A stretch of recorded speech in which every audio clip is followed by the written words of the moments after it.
She did not weep when they read the will.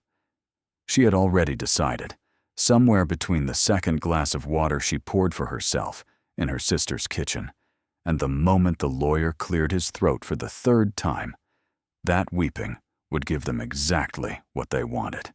So she sat straight in the high-backed chair that had belonged to her father, in the house that had also belonged to her father, surrounded by the people who had always found a way to make her feel like a guest in her own family, and she listened. The will was long. Her father had always been a man who believed in thoroughness. He had typed his own insurance claims and kept carbon copies of every lease agreement he had ever signed, and apparently he had brought that same meticulous energy to the document that would divide his life among his survivors. Room by room, the house was assigned. Piece by piece, the furniture was spoken for. The antique clock above the mantel went to her brother Renato. The dining table, solid walnut, 40 years old, went to her sister Gemma. The silver tea service went to Gemma's oldest daughter, who had visited their father perhaps 4 times in the last decade. The car, the riding equipment stored in the side barn, the small savings account, and the bulk of the farmland itself, all of it parceled out between Renato and Gemma with the practiced efficiency of people who had known what was coming before anyone else had been told to come. Elena sat with her hands in her lap and did not move. The lawyer, a compact man named Fortunato, who smelled faintly of cedar and spoke with the careful neutrality of someone long accustomed to the grief of strangers, looked up from the document and toward her. There was something in his expression that was not quite apology, and not quite sympathy either, but something in between, the look of a man who had watched this scene enough times to recognize its shape, but not enough to become entirely immune to it. He told her what remained: the stone fence, the old property boundary on the eastern edge of the estate, a run of stacked fieldstone that had stood along the perimeter since before her father was born, before his father was born, perhaps since the land itself had been first divided from the wilderness by someone who no longer had a name in the family record. The stones ran roughly 200 meters along the edge of the property, where the flat grazing land began to slope downward toward the lower field. They were mossy in places. Several sections had shifted and settled over the decades, giving the fence a kind of irregular organic quality, as though the earth itself had been trying to slowly reclaim it. No one had repaired it in years. No one had needed to. The lower field it bordered had been unused since Elena was a teenager. The stone fence, Fortunato said, and the strip of land directly beneath it, 18 inches on either side of the base stones, which had never been formally incorporated into the main parcel due to an old surveying irregularity. And whatever stood on that land, that was the inheritance.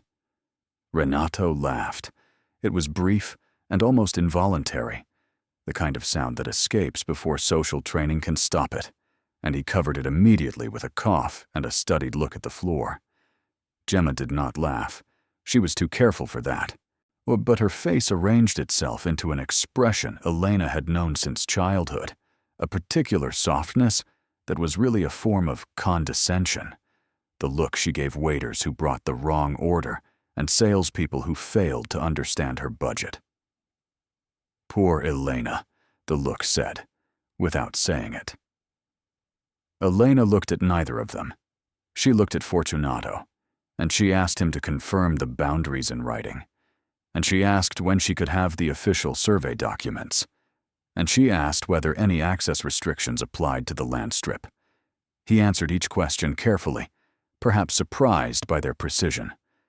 She wrote the answers in the small notebook she kept in her coat pocket, or the same notebook where she tracked her monthly expenses and her son Marco's school schedule and the list of repair jobs she hoped to complete before winter. She thanked him. She stood. She left before the coffee was poured.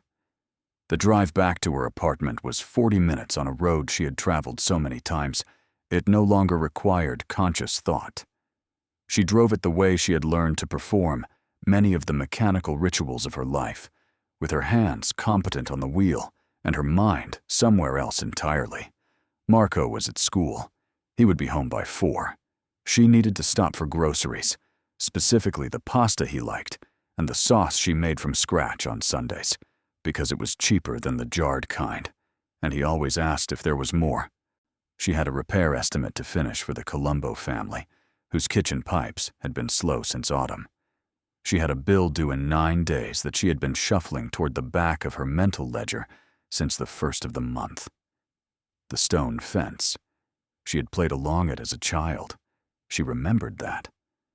The stones were interesting to a small person, full of gaps and textures, home to lizards in summer and frost crystals in winter. Her father used to walk that boundary with her sometimes, not often, but sometimes, on weekend mornings when the mood took him and the farming work allowed it. He would run his hand along the top course of stones and say things she had not quite understood at the time. Things about the land, about what it meant to know where your edges were, about how a fence like that one was not really a barrier, but a record. A record of decisions made by people who were gone. She had been 14 when she stopped walking that boundary with him. Life had intervened, as it always does. School, and then the move to the city for university, and then the years of building something from scratch in a place that did not know her name and did not particularly care to learn it. She had married and unmarried in that time. She had become a mother. She had become a plumber's apprentice, and then a licensed plumber, and then a one-person operation that she ran from the back of a second-hand van and a very organized phone. She had returned to visit her father when she could, less often than she intended, more often than Renato or Gemma managed, though neither of them would ever acknowledge that fact. She had not walked the stone fence boundary since she was a child. She pulled into the parking lot of the grocery store and sat in the van for a moment with the engine off. Through the windshield, the afternoon light was flat and gray, the kind that gave no particular warmth and cast no particular shadows. She thought about the expression on Renato's face. She thought about the way Gemma had reached immediately for the list of furniture items and begun circling things in pencil before the lawyer had finished speaking. She thought about the 40 years of her father's life contained in that house and the way it had been divided without her, not after her exclusion, but before it, in consultations and conversations. She had never been invited to join. She did not feel sorry for herself. She had trained herself out of that particular indulgence long ago because it cost energy she could not afford. What she felt instead was something cleaner and colder. Clarity. The kind that came when a situation was finally as simple as it looked. She had the stone fence. She would figure out what to do with the stone fence. She went inside and bought the pasta. Word reached the neighborhood within days. This was not surprising. Her father's estate had been the subject of local speculation for some time, the way the affairs of families with land always were in small communities, where everyone understood that property was the realest currency. People had opinions about how it would be divided, and those opinions had been circulating for months before her father's death, for gathering detail and momentum the way rumors did when they had nothing concrete to correct them. Now there was something concrete, and the concrete thing was Elena Sartori, standing in the lower field in rubber boots and a rain jacket, pacing along the base of the old stone fence with a measuring tape and a notebook, in weather that was not quite rain and not quite mist, but the uncomfortable thing in between. Her neighbor Rosaria, who had a clear view of the lower field from her kitchen window, and who had never fully resolved the conflict between her genuine warmth and her genuine nosiness, came out to the fence line with 2 cups of coffee and a look of careful neutrality that failed almost immediately. She handed Elena the coffee and asked what she was planning. Elena told her she was assessing the land. Rosaria nodded the way people nod when they are thinking something they are deciding whether to say. Then she said it anyway. She told Elena, gently, with the practiced gentleness of a woman who had delivered difficult truths to friends for 60 years, that most people thought Renato had been very generous, leaving her the old fence at all, seeing as how he hadn't been obligated to include it in the estate settlement, seeing as how, legally speaking, it was ambiguous anyway, and seeing as how the maintenance costs alone on a structure like that could eat up any value quickly. Elena thanked her for the coffee. She kept measuring. Renato called that evening. He was careful on the phone, which meant he was worried about something. He asked how she was doing, and she told him she was doing fine. He asked if she had any plans for the fence line, and she told him she was still assessing. He was quiet for a moment, and then he said, in the voice he used when he wanted to sound magnanimous, that she was, of course, welcome to come by and collect any of the smaller personal items from the house, if there was anything she felt sentimental about, any photographs or small objects, things that wouldn't have monetary value, but might mean something to her. She told him thank you. She would let him know. She hung up and stared at the ceiling of her apartment for a while. Marco came in from his room and asked if she was okay. He was 13, and he had her eyes, and his father's tendency to observe people quietly before speaking. She told him she was fine. She was just thinking. He sat down next to her on the couch and did not say anything, which was exactly what she needed.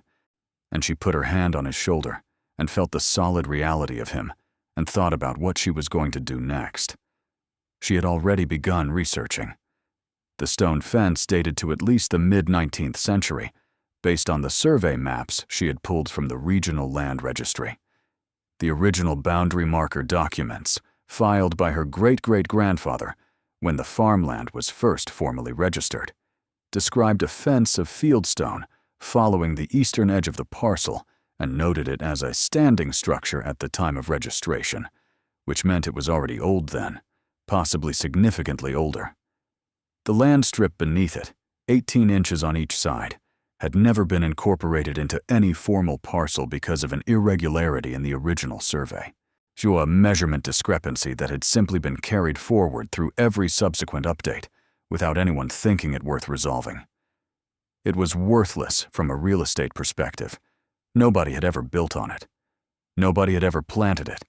It was 18 inches wide and 200 meters long, which amounted to roughly 70 square meters of land that had never been anything except the base of an old stone fence. Elena had been a plumber for 16 years. She knew something that most people did not know, or rather, knew it in the particular concrete way that came from having been under many old structures in many old places. She knew that the things people forgot about were often the things that had been most carefully considered by whoever built them first. Old walls, old foundations, to old drainage channels that had been buried and built over and forgotten. Old structures that had seemed like one thing and turned out to be another. She did not have a theory yet. She had something earlier than a theory. She had the specific feeling she got in her chest when she looked at something old and thought about why someone had built it, where they built it, the way they built it, in the time they built it. It was the plumber's instinct, her old supervisor had called it. Not superstition, just the trained attention of someone who had learned to think about what was beneath the surface. She called her friend Bettina, who worked in the regional historical archive, and owed her a favor from the time Elena had fixed her bathroom flood at midnight without charging overtime. She asked Bettina if there were any records related to the Sartori property from before the formal land registration, anything at all. Estate inventories, tax records, ecclesiastical documents, anything from the original land history. Bettina said she would look.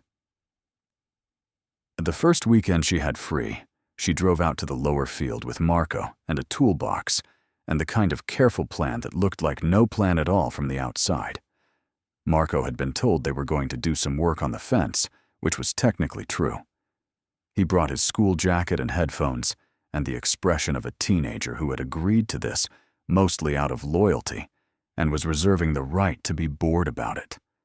They stood together at the start of the fence line and looked at it in the morning light. It was, objectively, not an impressive sight. 200 meters of stacked fieldstone in varying states of integrity, the mortar long gone in most places, the stones holding by gravity and habit. Mosses had established themselves in the gaps, pale green and rust-colored, the tiny patient organisms that moved into any crack that remained undisturbed long enough. Sections of the top course had fallen at irregular intervals, the displaced stones lying in the grass below where they had tumbled at some point in the past decade or two. At the northern end, a large hawthorn had grown up against the fence so thoroughly that its roots had become part of the structure, threading between the lower courses and holding certain sections upright in a way that had more to do with the tree than with the original stonework. Marco pulled out one earbud and looked at it, and he said it was a lot of rocks. She told him yes, it was a lot of rocks. He asked what they were going to do with them. She said they were going to look at them carefully. He put the earbud back in. She started at the northern end, where the hawthorn grew, because she had learned years ago to start where things were complicated. Simple sections could wait. The complicated sections told you what the structure was actually doing, what it had been built to accomplish, how the original builder had thought. She crouched and worked her hands along the base stones, feeling for the way they sat against the ground, the angle of their faces, the depth to which the lowest course had been set. Old dry stone fences were typically set shallow, the bottom course barely below grade, relying on their width and weight for stability. But this fence, at least at the northern end, felt different beneath her hands. The base stones were deeper than they should have been, substantially deeper, and they were set in a way that suggested the builder had been thinking about something below the ground level rather than above it. She cleared the grass away from the base with a hand tool, scraping the sod back to expose the stone. Marco drifted over without being asked, watching her work. She showed him what she was feeling, the unusual depth of the base course, the way the bottom stones were positioned, not to support the wall above them, but almost to frame something beneath them. He took out both earphones. They worked along the fence together through the morning. Every 20 meters or so, Elena stopped and cleared the base and felt the stonework and made notes in her book. By midday, a pattern had emerged that she had suspected, but not yet confirmed. The fence was not uniform. Most of its length was exactly what it appeared to be, a practical boundary marker set by people with a practical purpose. But at 3 specific locations, evenly spaced along the run, the base construction changed. The stones were larger, the setting was deeper. The configuration of the lowest course shifted from a simple linear stack to something that looked almost like a frame, a deliberate rectangular arrangement that pointed downward rather than upward.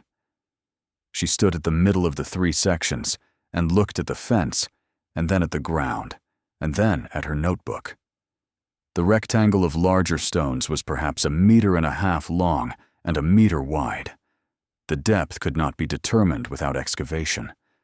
But the shape of it, the intention of it, the way it sat in the structure as something distinct from the surrounding construction, was unmistakable once you knew what you were looking at. Someone had built these sections of fence to mark something below the ground, or to protect it, or both. Marco was looking at her with the particular focused attention he usually reserved for video games and mathematics.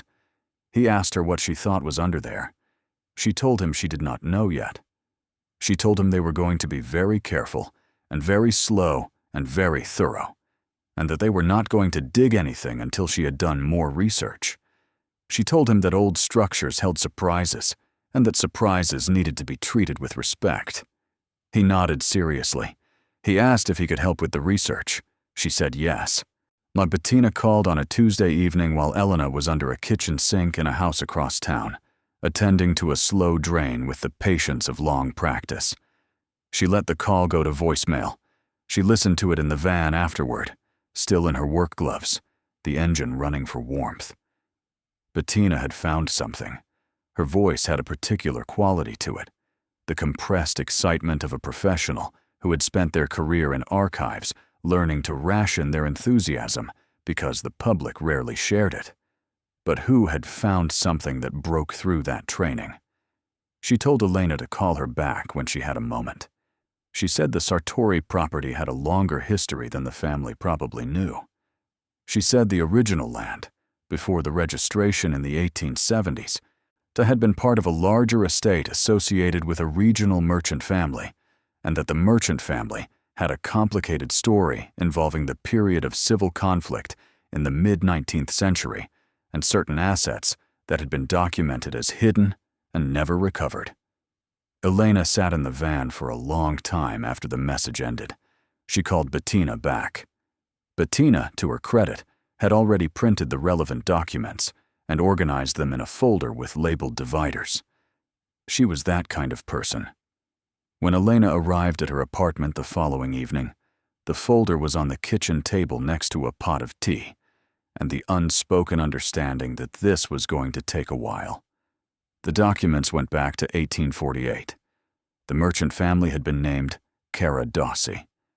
They were not nobility, but they had the kind of regional importance that came from controlling trade routes and holding significant stores of portable wealth at a time when portable wealth was the kind that could be moved quickly if the political situation required it.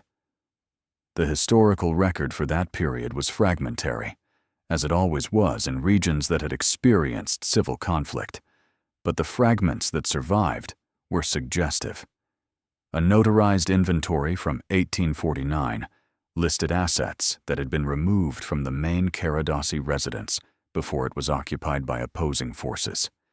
The inventory was partial and coded in the manner of the period, but certain items were listed with enough specificity to allow interpretation.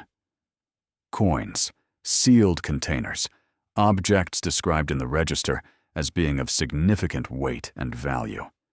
There was a letter, undated, but contextually placeable to the early 1850s, written by the Caradossi heir to a legal correspondent, referencing items placed in safekeeping at the eastern boundary of the former eastern grazing land, beneath the new fence, in locations marked by the larger stones of the foundation course. Elena read that sentence twice. Then she read it again. Beneath the new fence, in locations marked by the larger stones of the foundation course. Bettina watched her across the kitchen table with the expression of someone who had known that sentence would land exactly as it had landed and was allowing her the space to process it. Elena set the paper down. She picked up her tea. She drank it. She set it down. She asked Bettina how reliable the documents were.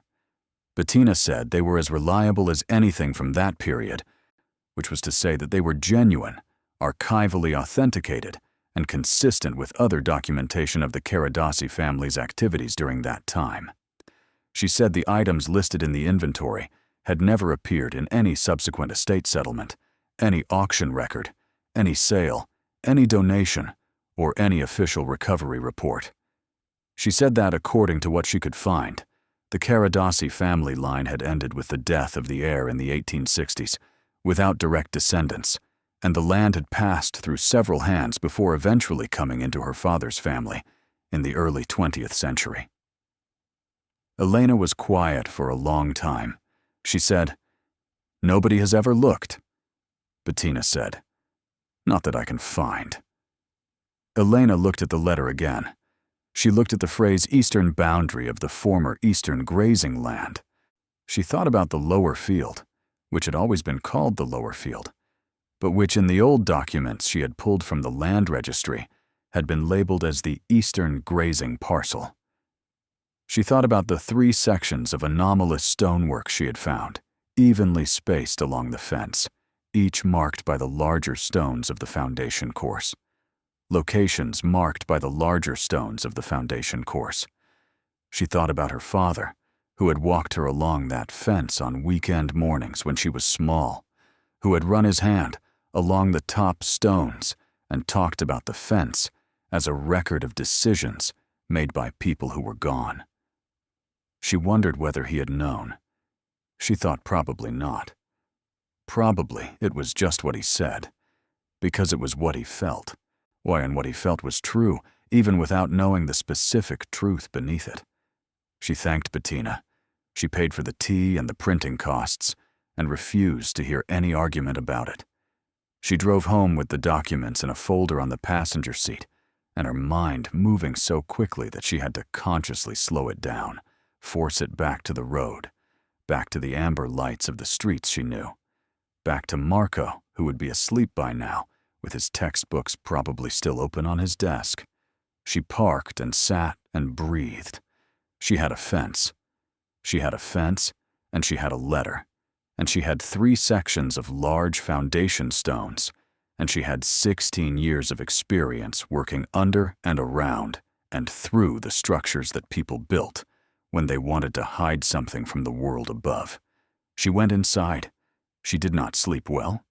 The next morning, she called a man named Dario Mancuso, who had been her instructor during her licensing process and who had gone on to specialize in historical structure assessment, which was a narrow field, but a real one, the kind of work that emerged when old buildings and archaeological possibility met the requirements of modern law.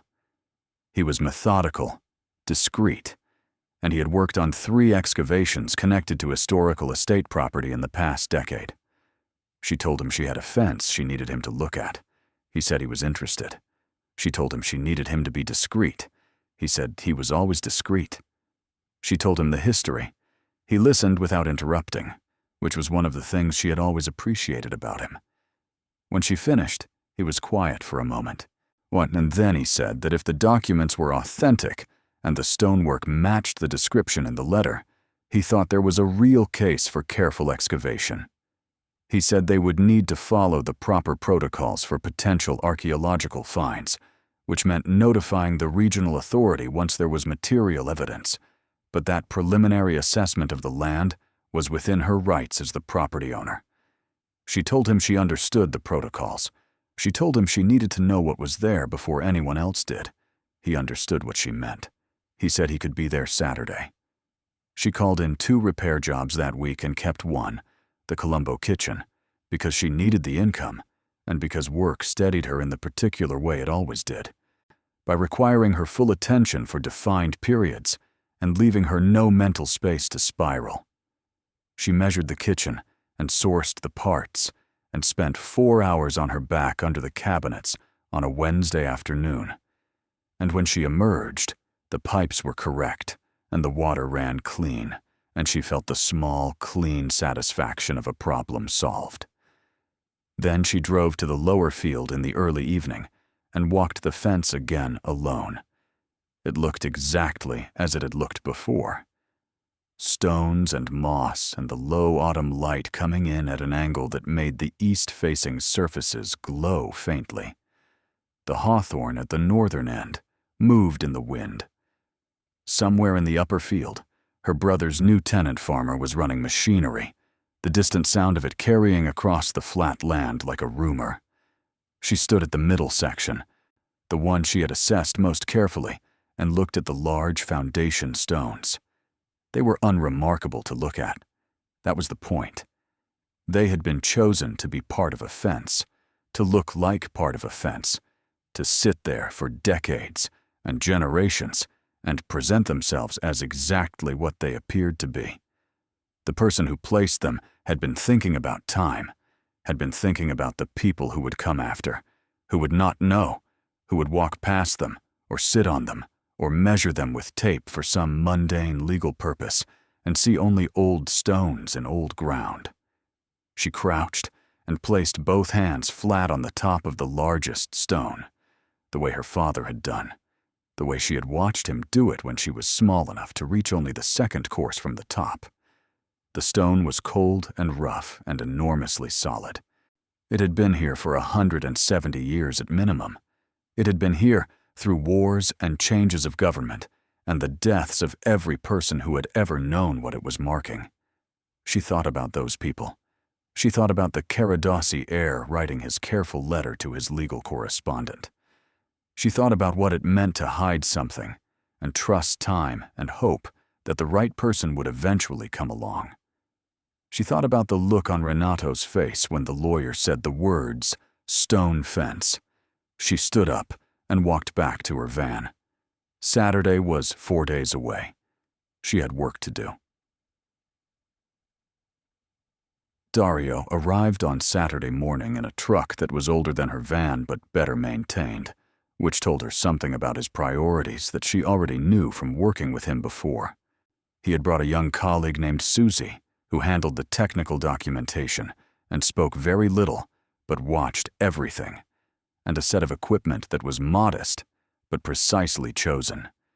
Ground-penetrating assessment tools, careful extraction implements, a quality camera, and the kind of systematic methodology that Elena recognized from her own work as the product of someone who had been embarrassed by assumptions enough times to stop making them. They walked the fence first, all three of them, slowly, Dario asking questions and Elena answering them while Susie took notes and occasional photographs. She showed them the 3 anomalous sections. Dario crouched at each one for a long time, not speaking, running his hands along the foundation stones the way Elena had done, pressing at the ground around the base, examining the configuration from multiple angles. At the middle section, he straightened and looked at her with an expression she could not quite read.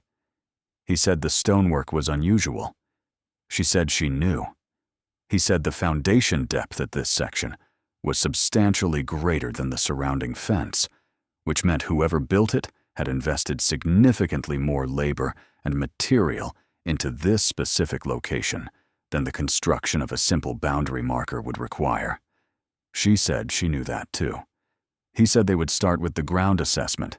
The equipment was slow, and the reading required interpretation, but it was unambiguous.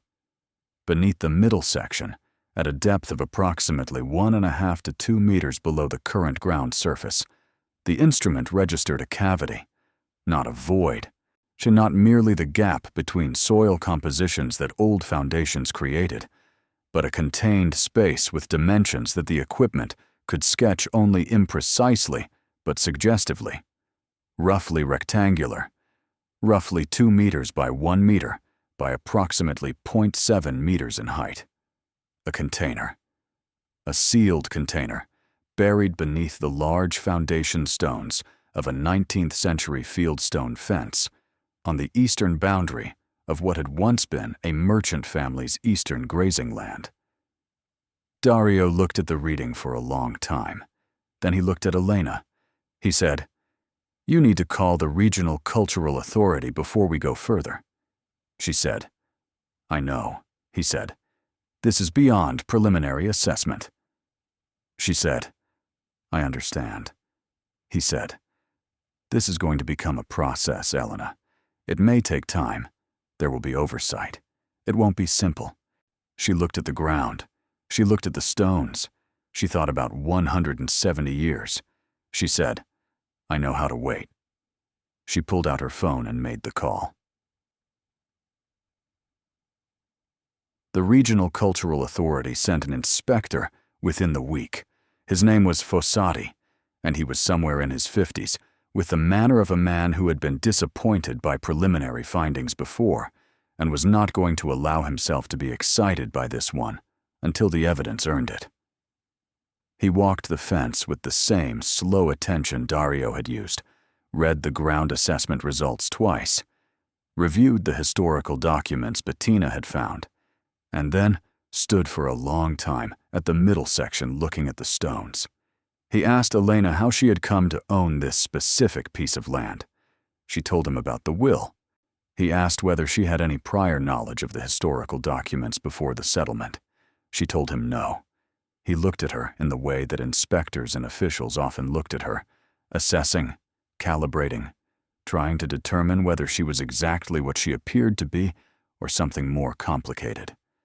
She met his gaze steadily, the way she met every gaze in every professional context, because she had found long ago that steadiness did its own work. He said that based on the preliminary evidence, there was sufficient cause to open a formal excavation under the regional heritage protocols, He said the authority would assign a team, and that Elena, as the landowner, would have rights and responsibilities defined by the relevant statutes. He said the process would begin with formal documentation, and that she should expect several weeks of procedural groundwork before physical excavation commenced. She thanked him. He left. Dario raised his eyebrows at her when the inspector's car had disappeared down the road. She managed something that was not quite a smile, but was in the neighborhood of one. She told Dario she had waited this long. A few more weeks would not kill her. He said she was very calm about this. She said she had learned that calm was a form of strength, and that she needed every form she had available. He nodded, and they walked back to their vehicles, and the fence stood where it had always stood, in the pale autumn light, holding its stones and its silence, and its long, precise secret. Marco, who had been given the day off school and had spent most of it watching from a respectful distance with his notebook, fell into step beside her on the way to the van. He asked if they had found something. She said the instruments had found something, yes. He asked what happened next. She said they waited for the official process to begin, and then they followed it carefully, and then they found out what was there. He was quiet for a moment. Then he said, "Are we going to be okay, Mom?" She looked at him. She thought about the grocery list and the repair bill and the apartment and the van and the long, particular arithmetic of a life built from scratch without much margin for error. She said, "Yes, I think we are going to be okay." She believed it for the first time in longer than she could remember. The fence waited, as it had always waited, or as it had been built to wait, patient and heavy and full of the things that careful people hide when they want them to last longer than themselves. The weeks ahead would not be simple. Nothing in Elena Sartori's life had ever been simple. But she had the fence. She had the letter. She had the reading. She had the inspector's authorization. And she had learned, across a lifetime of working under structures that other people had built and forgotten, that what lay beneath the surface was always worth the excavation, always worth the patience, always worth the wait. The weeks that followed were not dramatic. That was the first thing Elena had to adjust to. The absence of drama in a situation that felt, from the inside, like it should have been accompanied by something louder. Instead, there were forms. There were phone calls returned in 3 to 5 business days. There was a second visit from the Regional Cultural Authority, this time with a different inspector who had a different set of questions and who seemed mildly surprised that she had the historical documentation already organized in a labeled folder. There was a site assessment by an archaeologist from the university, a careful woman in her early 40s named Professor Andrini, who walked the fence line 3 times and photographed every stone from multiple angles and took soil samples from the base of each section without touching anything else, and who told Elena afterward that the site was consistent with 19th century concealment practices and that the formal excavation permit should be processed within 4 to 6 weeks. Elena thanked her and wrote the timeline in her notebook. 4 to 6 weeks. She went back to work. The Colombo pipes were fully resolved. There was a hot water heater to replace in an apartment building on the other side of town, and then a commercial kitchen that had been backing up for 2 weeks because someone had been disposing of cooking grease in ways that violated basic physics, and then a series of smaller residential jobs that paid modestly and required skill, and gave her the quiet satisfaction of problems cleanly solved. She worked 6 days most weeks.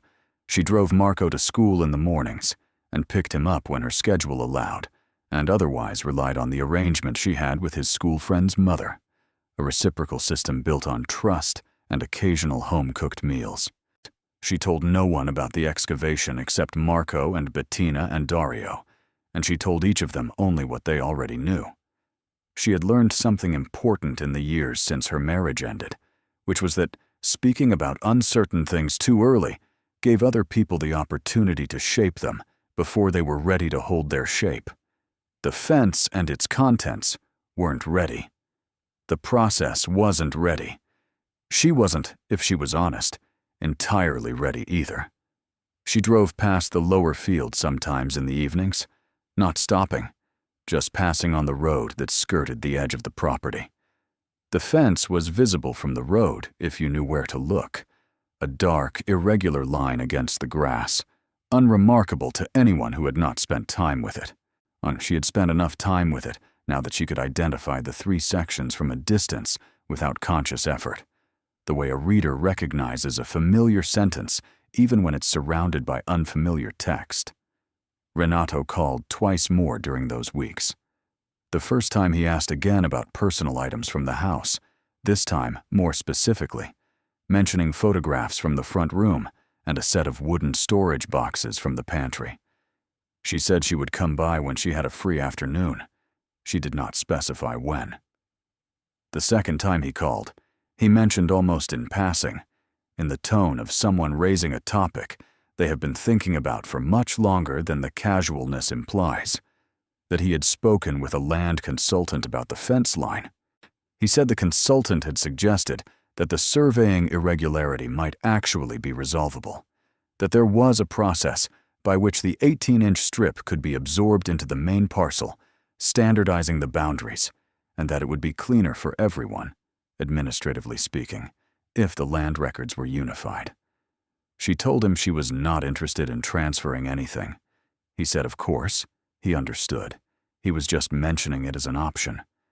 She said she appreciated him mentioning it.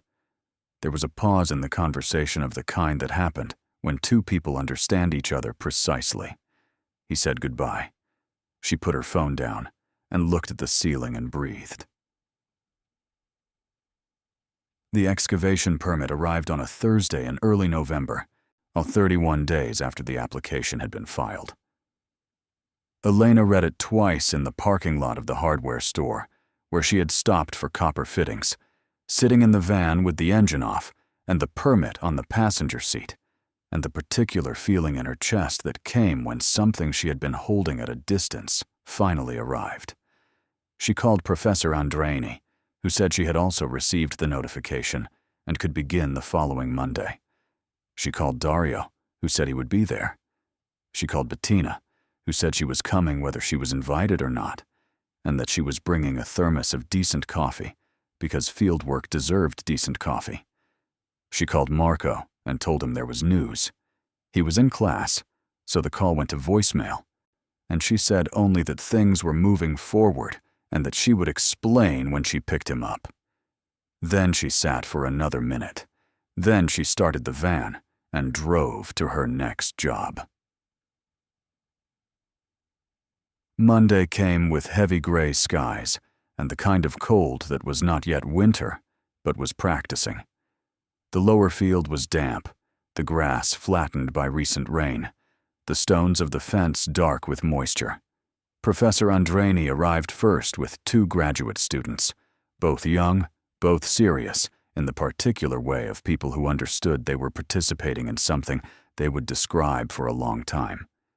Dario was next, then Bettina with the thermos she had promised, and finally Elena, who had dropped Marco at school and driven directly here without stopping, and who stood at the fence line in her work boots and rain jacket, and felt the strange doubling of a moment she had imagined so many times that the reality of it felt slightly displaced. The process began not with digging, but with preparation. The archaeology team established a grid around the middle section, the primary target, and marked it with string and stakes driven carefully into the ground. They photographed every visible surface. They recorded measurements. They removed the top course of stones from the relevant section with painstaking care, each stone numbered and set aside in the sequence of its removal, so that the fence could be restored exactly if required. The work was slow and methodical, and it was the right kind of slow, the kind that built rather than delayed. Elena watched from the designated observation position, close enough to see clearly, far enough not to interfere. Bettina stood beside her, and at some point produced the thermos and 2 cups, and they drank in silence for a while, watching the graduate students work with their brushes and their careful hands. By mid-morning, 3 courses of stone had been removed from the middle section, exposing the top of the large foundation stones she had identified weeks before. Up close, and with the upper structure cleared away, they were more obviously intentional than they had appeared beneath the full height of the fence. They were larger than the surrounding stones by a significant margin, and they were positioned not to support the courses above them, but to form the edges of something: a border, a frame, a lid. Professor Andreni called Elena over to look. She stood at the edge of the cleared section and looked down at the large flat stones and understood them completely, in the way you sometimes understand something all at once rather than in parts. These stones had not been placed to build a fence. They had been placed to close something that was already there. The fence above them had been the camouflage. The structure below them was the point. The professor said they would need to clear the surrounding soil before lifting the foundation stones, to understand the full dimensions of what lay beneath and to ensure the stability of the adjacent sections during extraction. She said it would likely take the rest of the day, possibly into Tuesday. She said Elena should prepare herself for the possibility that the cavity was empty, that the contents had been removed at some point in the past, and that documents from 1850 described a plan that might never have been completed or might have been reversed without record. Elena said she understood. She went back to the observation position and drank the rest of her coffee. The soil work took the rest of Monday exactly as predicted. The graduate students worked with trowels and brushes in the slow, meditative rhythm of people trained to treat every centimeter of ground as potentially irreplaceable. The soil around the foundation stones was documented in layers, each layer photographed and sampled. By the time the light began to fail in the late afternoon, the extent of the foundation structure had been fully mapped. It was larger than the ground-penetrating reading had suggested. The frame of large stones extended a full 2 meters in length and just over 1 meter in width, and the depth of the excavated soil beside the edge stones indicated that the cavity below was a genuine space, not a collapsed remnant, but a structured void that had been maintained by the weight and configuration of the stones above it. The professor said they would lift the stones in the morning. Elena drove home. She made dinner. She listened to Marco talk about his mathematics test and a disagreement with a classmate, and the book he was reading for his Italian literature class, a novel about a woman who rebuilt her life after a catastrophic loss, which she found either ironic or appropriate, depending on which direction she looked at it. She washed the dishes. She checked her work messages. She answered 2 and deferred 1. She did not sleep well. She lay in the dark and thought about a man named Caradossi, who had written a letter to his legal correspondent sometime in the early 1850s, when the world he had known was changing faster than he could manage, when the things he had accumulated over a careful life were suddenly vulnerable to forces he could not predict. She thought about what it meant to hide something and trust it to stone and earth and time. She thought about her father and the mornings along the fence, and whether some part of him had always known that the ground along that eastern boundary held something more than roots and soil. She thought probably not. She thought he would have told her if he had known, because for all his failures as a fair distributor of his estate, he had always told her the things that mattered, the things about the land and what it meant and what it remembered. She thought that maybe his telling her about the fence as a record of decisions, as a document of people who were gone, had been its own form of inheritance. Not the thing itself, the orientation, the habit of mind, the understanding that old structures, looked at carefully, told the truth. She slept eventually. Not well, but enough. Tuesday arrived clear and cold, the first genuinely cold morning of the season, the frost thin on the grass and the sky so pale it was nearly white. Elena was at the lower field before Professor Andreni's team, standing at the fence line in the early light, watching the frost melt back from the dark stones. She had brought her own coffee. She had brought her notebook. She had her phone fully charged. The team arrived at 8, and the work resumed. The foundation stones required careful preparation before lifting. The soil around each one cleared to a depth sufficient to allow extraction without collapse of the adjacent material. This took most of the morning. Elena watched with the patience she had spent years building, the patience of someone who had learned that hurrying the work changed only the quality of the outcome, never the speed of the truth. At 11:30, Professor Andreini called her forward again. The stone was ready. 3 of the large foundation stones formed the lid of the structure, and they had been positioned, Elena could now see clearly, with their flat surfaces downward and their irregular surfaces upward, so that they presented the same face as the rest of the fence and gave nothing away. Each one was lifted with the mechanical assist Dario had arranged, slowly, millimeter by millimeter, until the suction of the settled earth released and the stone came free. The first stone revealed nothing except the edge of the structure, the carefully fitted frame of older stonework that ran down into the earth, the sides of the cavity mortared with what had once been a lime mixture, now mostly powder, still clinging in patches to the stone faces. The second stone came up and revealed more of the top edge and the suggestion of depth below, darkness visible between the frame stones, the smell rising that Elena recognized immediately, the preserved smell, the sealed smell, the smell of something closed away from air for a very long time. The third stone was the one that mattered. It lifted clear of the ground and was set aside, and the cavity was open. Elena stepped to the edge and looked down. The space was intact. The walls were sound. The floor of the cavity was visible at a depth of roughly 1.5 meters below the ground surface, stone-lined, dry despite the years, sheltered by the weight and configuration of what lay above it.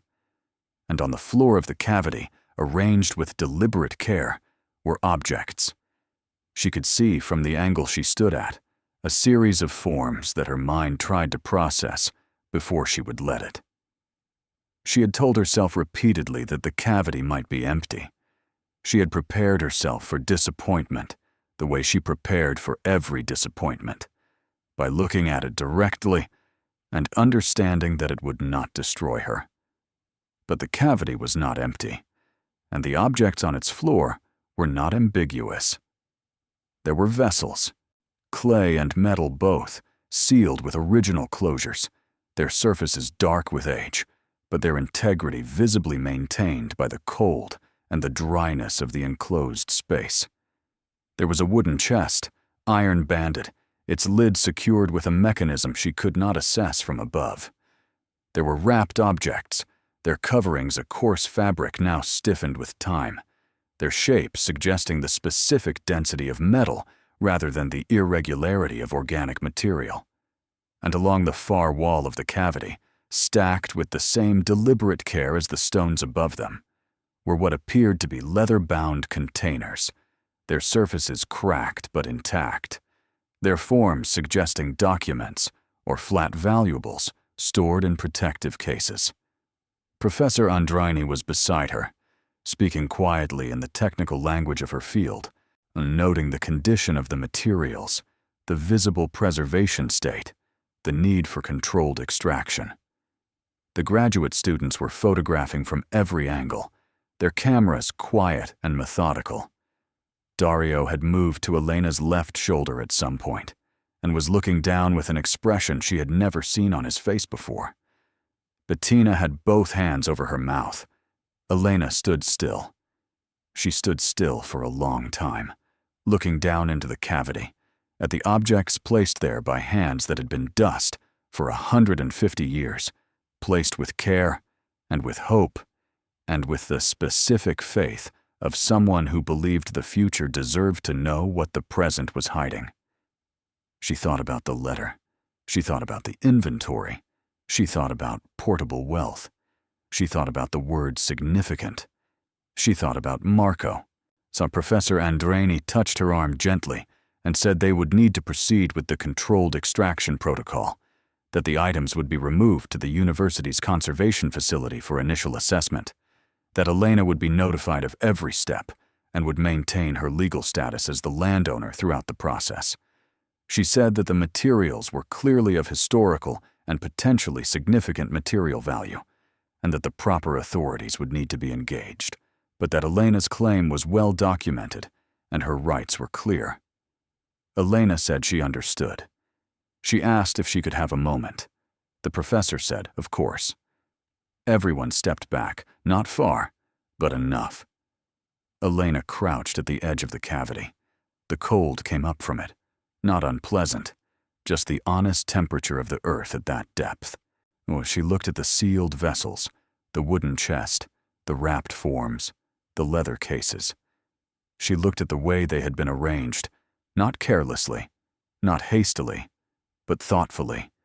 The way you arranged things when you wanted whoever found them to understand that they had been placed by a person who cared about them and about the person who would one day receive them. She put one hand flat on the cold stone edge of the cavity.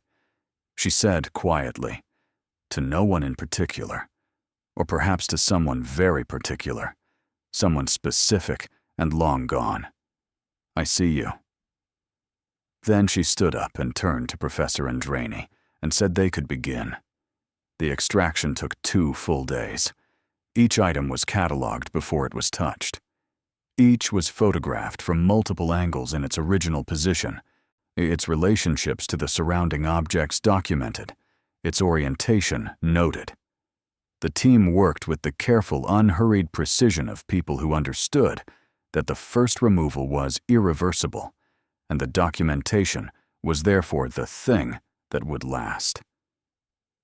Elena watched most of it, leaving twice for work she could not postpone, returning to find things methodically further along.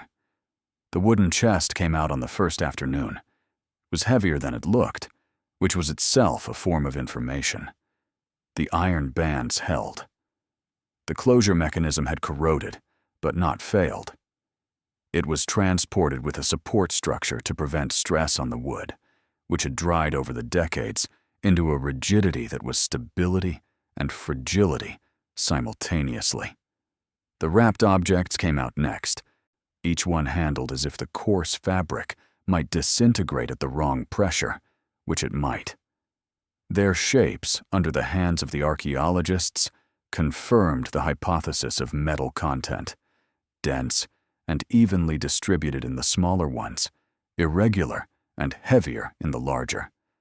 They were placed in padded containers for transport. The ceramic and metal vessels were sealed still, their closures intact, which suggested that whatever they contained had been protected from the environment of the cavity for the full duration of its internment. The professor said this was unusual and significant.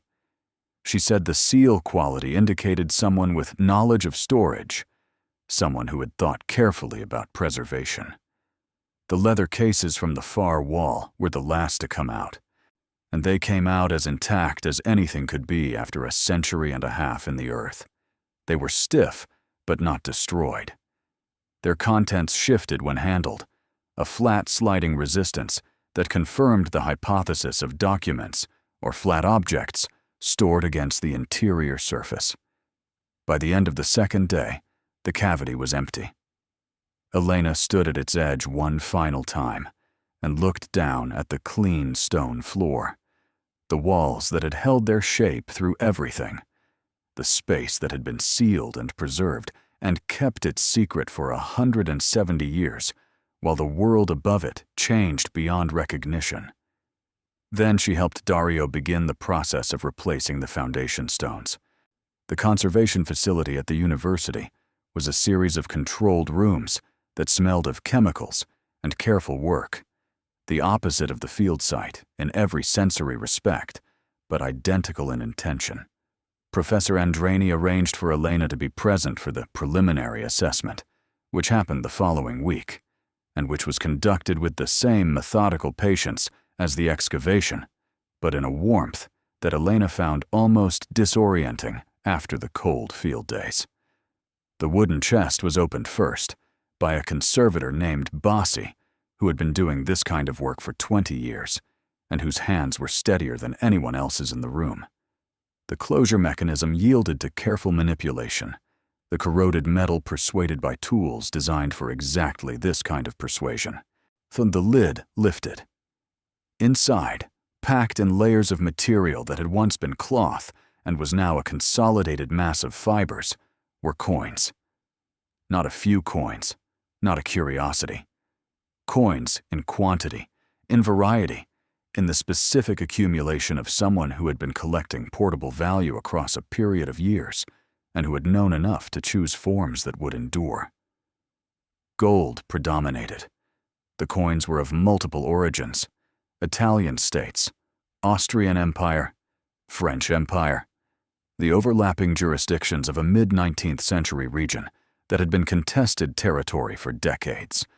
They were not uniform. They were the collection of a merchant family, gathered through trade and business and the particular financial intelligence of people who understood that political stability was temporary, and metal was not. Bossy lifted one coin carefully and examined it under a magnifying glass. She said the date was 1843. She said the condition was exceptional, consistent with storage in a dry, sealed environment. She set it back. Elena looked at the chest full of coins and thought about her rent. She thought about Marco's school fees.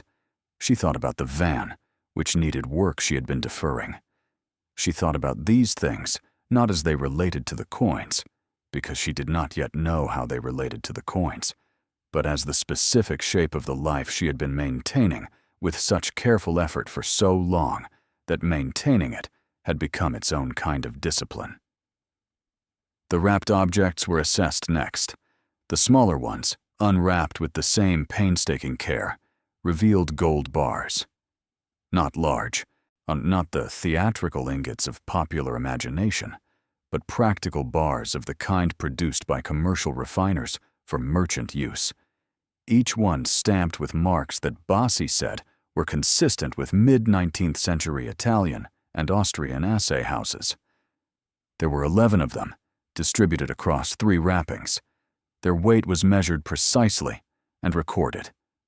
Elena did not ask for the number yet. She would ask when she was ready. The larger wrapped objects were different. Bossy unwrapped the first one slowly, the fabric disintegrating at the edges as it was handled, and revealed something that required a different kind of assessment entirely. It was silver plate, ecclesiastical in origin, the kind of object that moved through merchant hands because it moved through history, a chalice and its associated implements. Their surfaces dark with tarnish, but their forms intact, their decoration fine and specific in the way of objects, made for a purpose beyond the merely practical. More silver followed. Candlesticks, a reliquary, its contents unknown but its exterior sound. Smaller devotional objects of significant craftsmanship. And then, at the bottom of the final large wrapping, something that caused Bossy to stop and reach for a stronger magnifying glass and sit for a very long time in silence before speaking. It was a small painting, no larger than a book, its panel slightly warped by the long storage, but its surface protected by the orientation of its packing and the stability of the environment. The image was a Madonna and Child, oil on panel, the figures rendered with the specific economy of a painter who needed no elaboration. Bossy looked at it for a long time. She called a colleague in. They looked together. They spoke in the quiet, intense shorthand of specialists comparing impressions, neither confirming nor dismissing, building toward a conclusion carefully. Bossy said to Elena that they would need proper art historical assessment, that she was not in a position to make attributions, that they should be cautious. She said all of this carefully, responsibly. Then she said that the technique, the panel age, the pigment profile visible at the edges, were consistent with works of the early Renaissance, Northern Italian school, 15th to early 16th century. She said they should proceed carefully. Elena said she understood. She felt very calm. It was the calm of someone in the center of something very large, where the scale of the surrounding material made the immediate moment paradoxically still. The ceramic and metal vessels were assessed over the following days. They contained coins of smaller denomination, a variety of period currencies, and in 2 cases, documents folded to fit the vessel interior. Their ink faded, but their text largely legible to eyes trained for the purpose. Bossy's colleague in the document conservation department spent a full day with them and emerged to report that they were correspondence, personal and commercial, between members of the Caradossi family and associates, relating to business conducted in the 1840s and 1850s. Some of it was ordinary commercial correspondence. Some of it was not. The leather cases were last. Elena had saved them in her mind for last. Mind had been thinking about them since she first saw them stacked against the far wall of the cavity, because something about their specific form, flat and orderly, had suggested to her not random documents, but curated ones. Papers saved with intention, organized and preserved, because they were meant to be found and read and understood.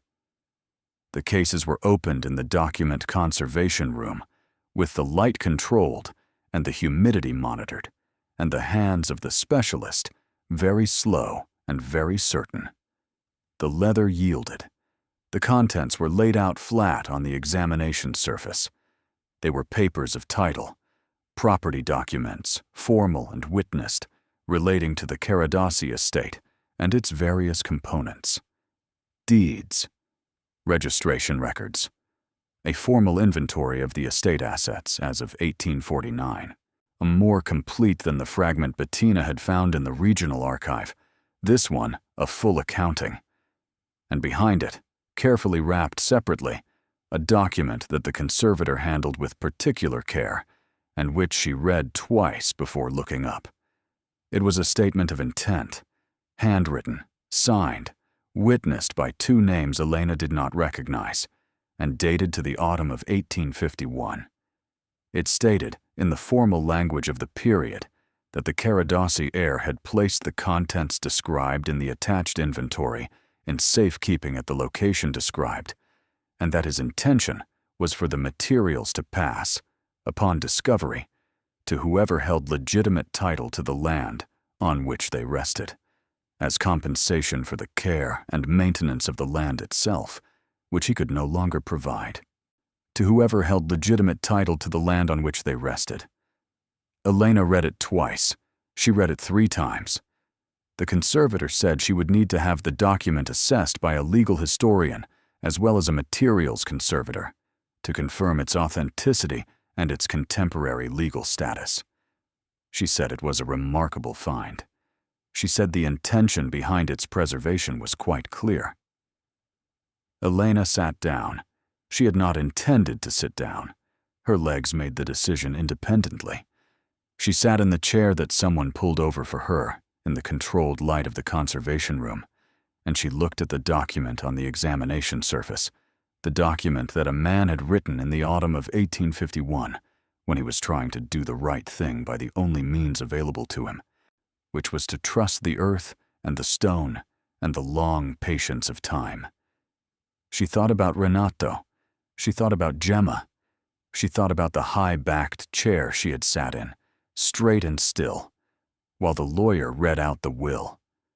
The stone fence.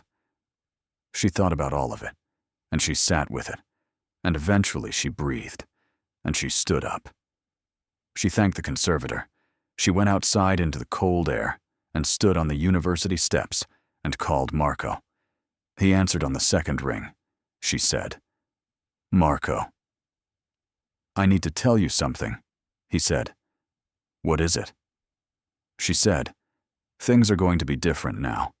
Things are going to be genuinely different. I want you to know that you can ask me anything, and I will tell you the truth, and I don't want you to worry." He was quiet for a moment. He said, "Did you find something, Mom?" She said, "Yes." And he said, "Is it big?" She looked out at the street, at the ordinary afternoon traffic, at the people moving through their ordinary days. She said, "Yes, I think it's very big." He was quiet again, and then he said, in the careful way he had that was so much older than his years, "Are you okay?" She thought about it honestly, the way she thought about all things honestly, because honesty was one of the disciplines she had kept when other things fell away. She said, "Yes, I think I'm more than okay. I think I'm something I haven't been in a long time."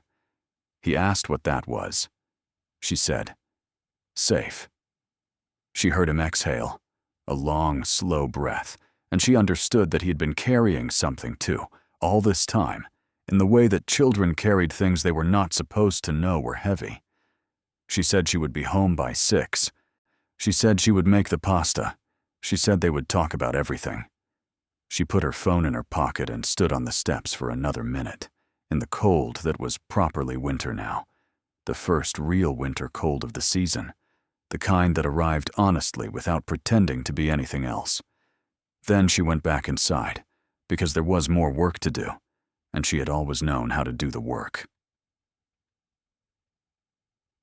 The formal valuation process took 11 weeks.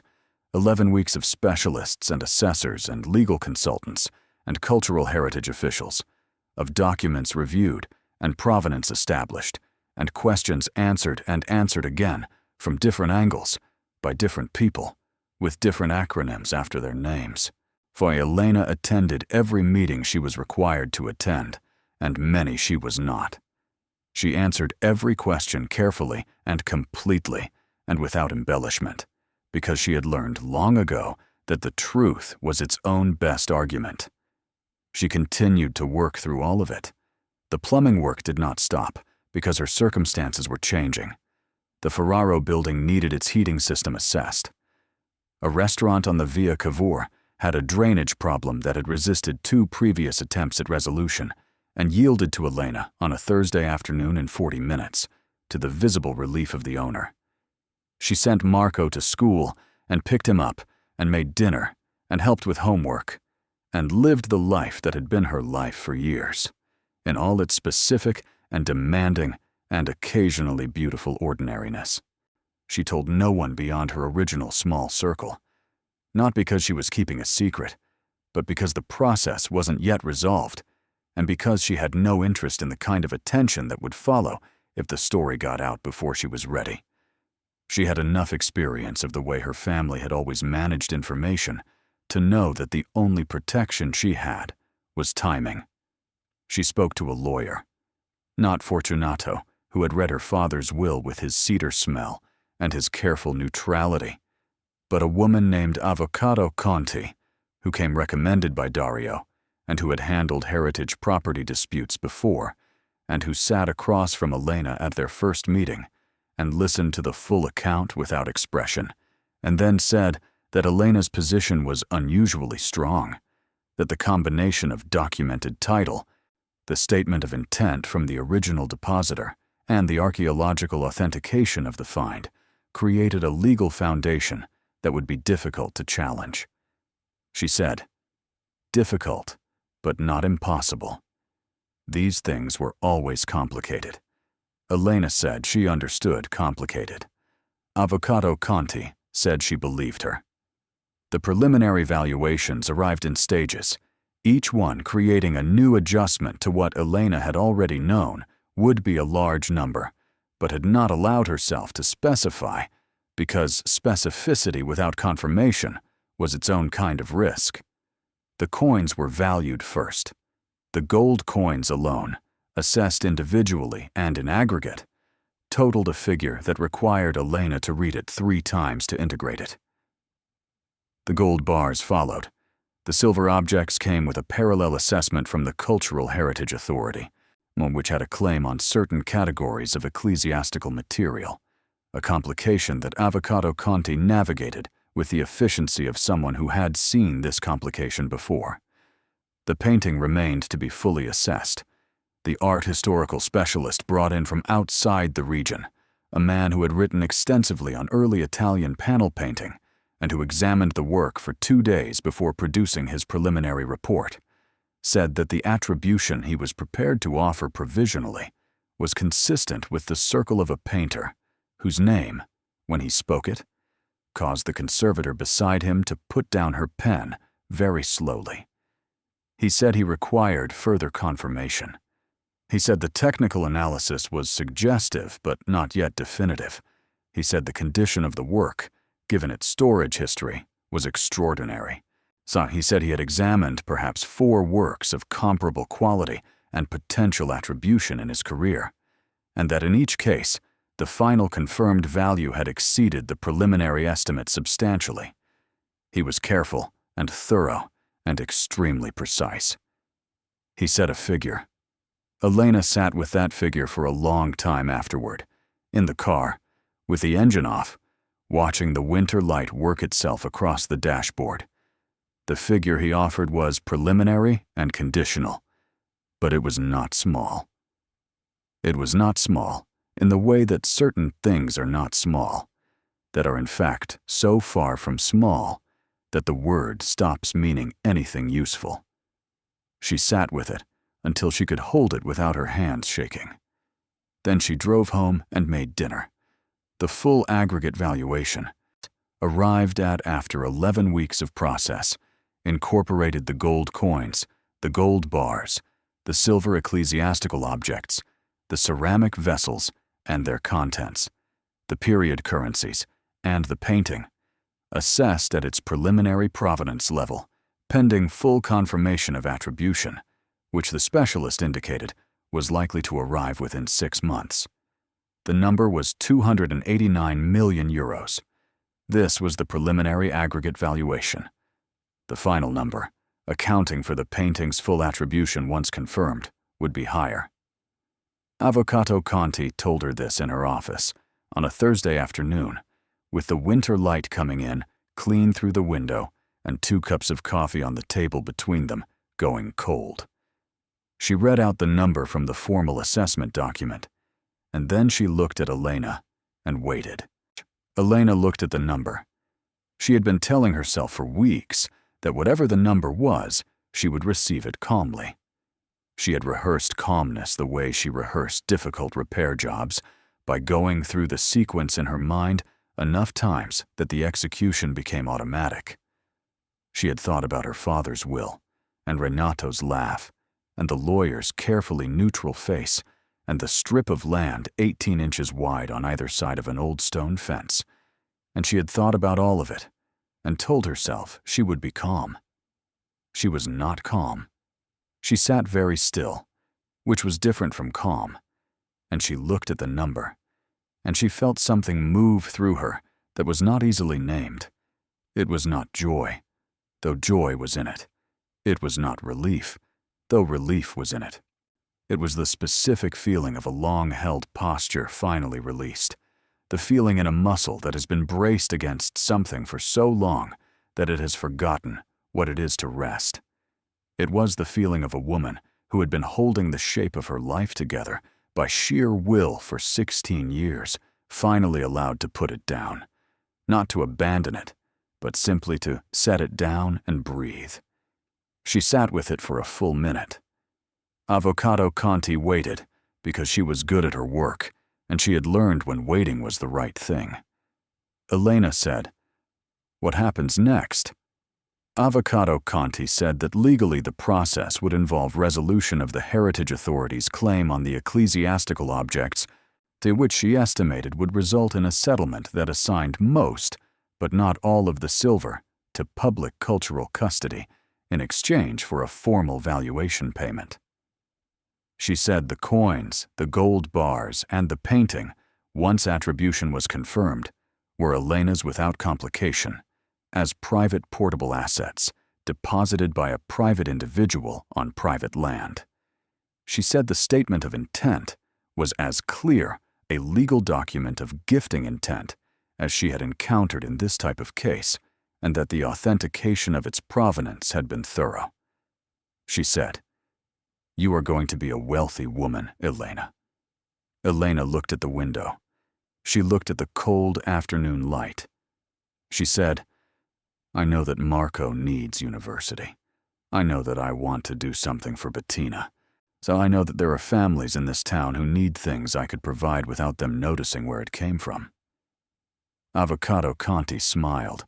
She said that was a very specific way to respond to what she had just said. Elena said she had been thinking about it for 11 weeks. She said she had learned something from the man who hid the things in the first place. She said that wealth, handled carelessly, was just another thing that got lost. Attorney Conti said she thought Elena would manage it well.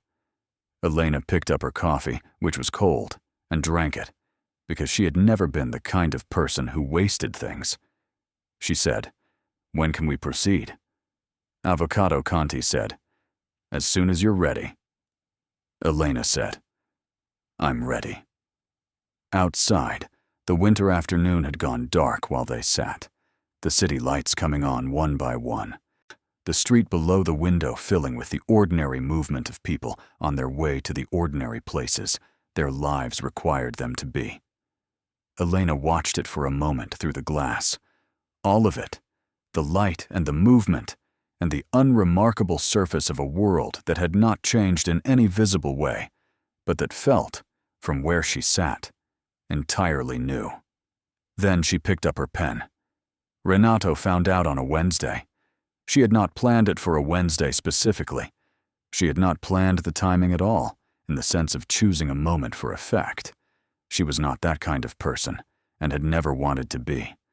What she had done, instead, was wait until everything was formally resolved, until AVV.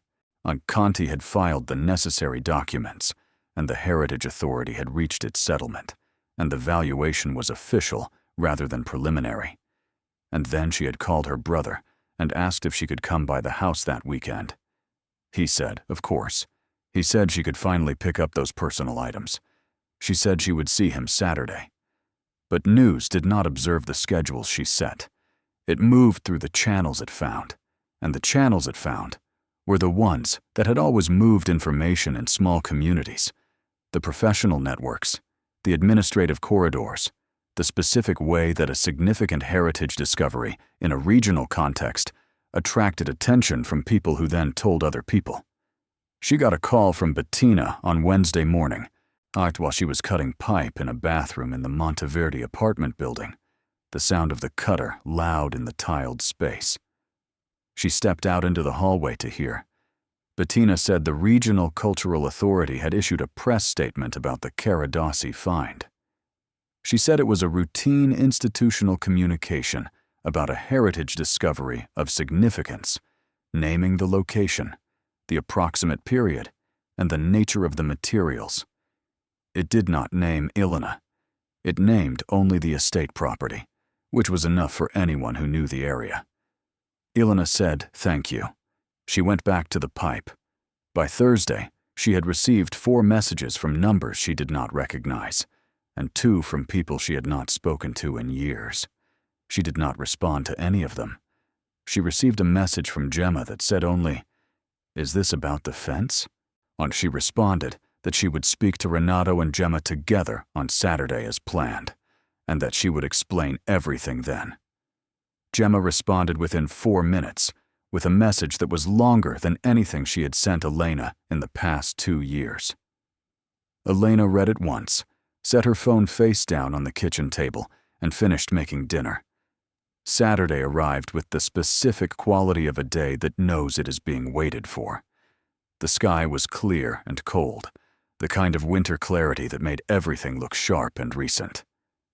Elena drove to her father's house, which was Renato's house now, with Marco in the passenger seat and Avocado Conti following in her own car, because Elena had decided some time ago that this conversation required a witness of a particular kind. Marco had asked if he needed to come. She had said no, not needed, but she wanted him there. She wanted him to see it.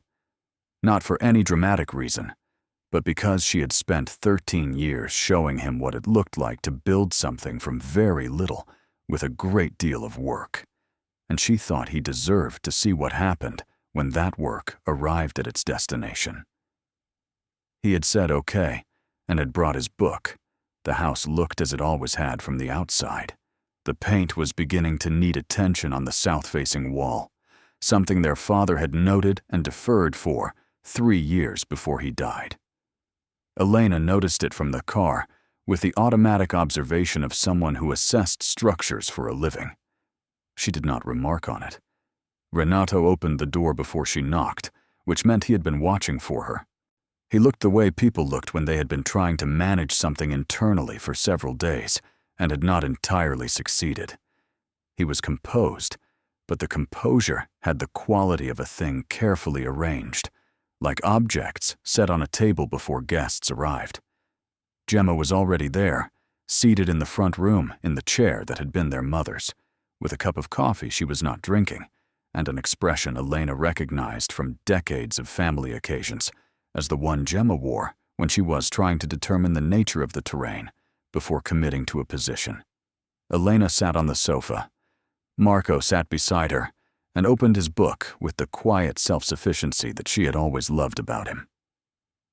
Avocado Conti sat in the chair near the window and placed a folder on her knee and said nothing, not because Elena had asked her to say nothing unless specifically invited. Renato sat across from Elena and looked at her and waited. She told them.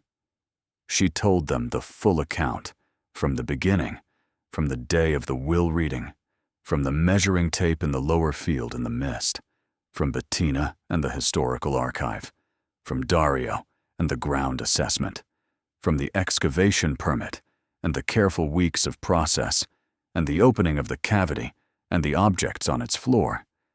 She told them about the coins and the gold bars and the silver and the painting.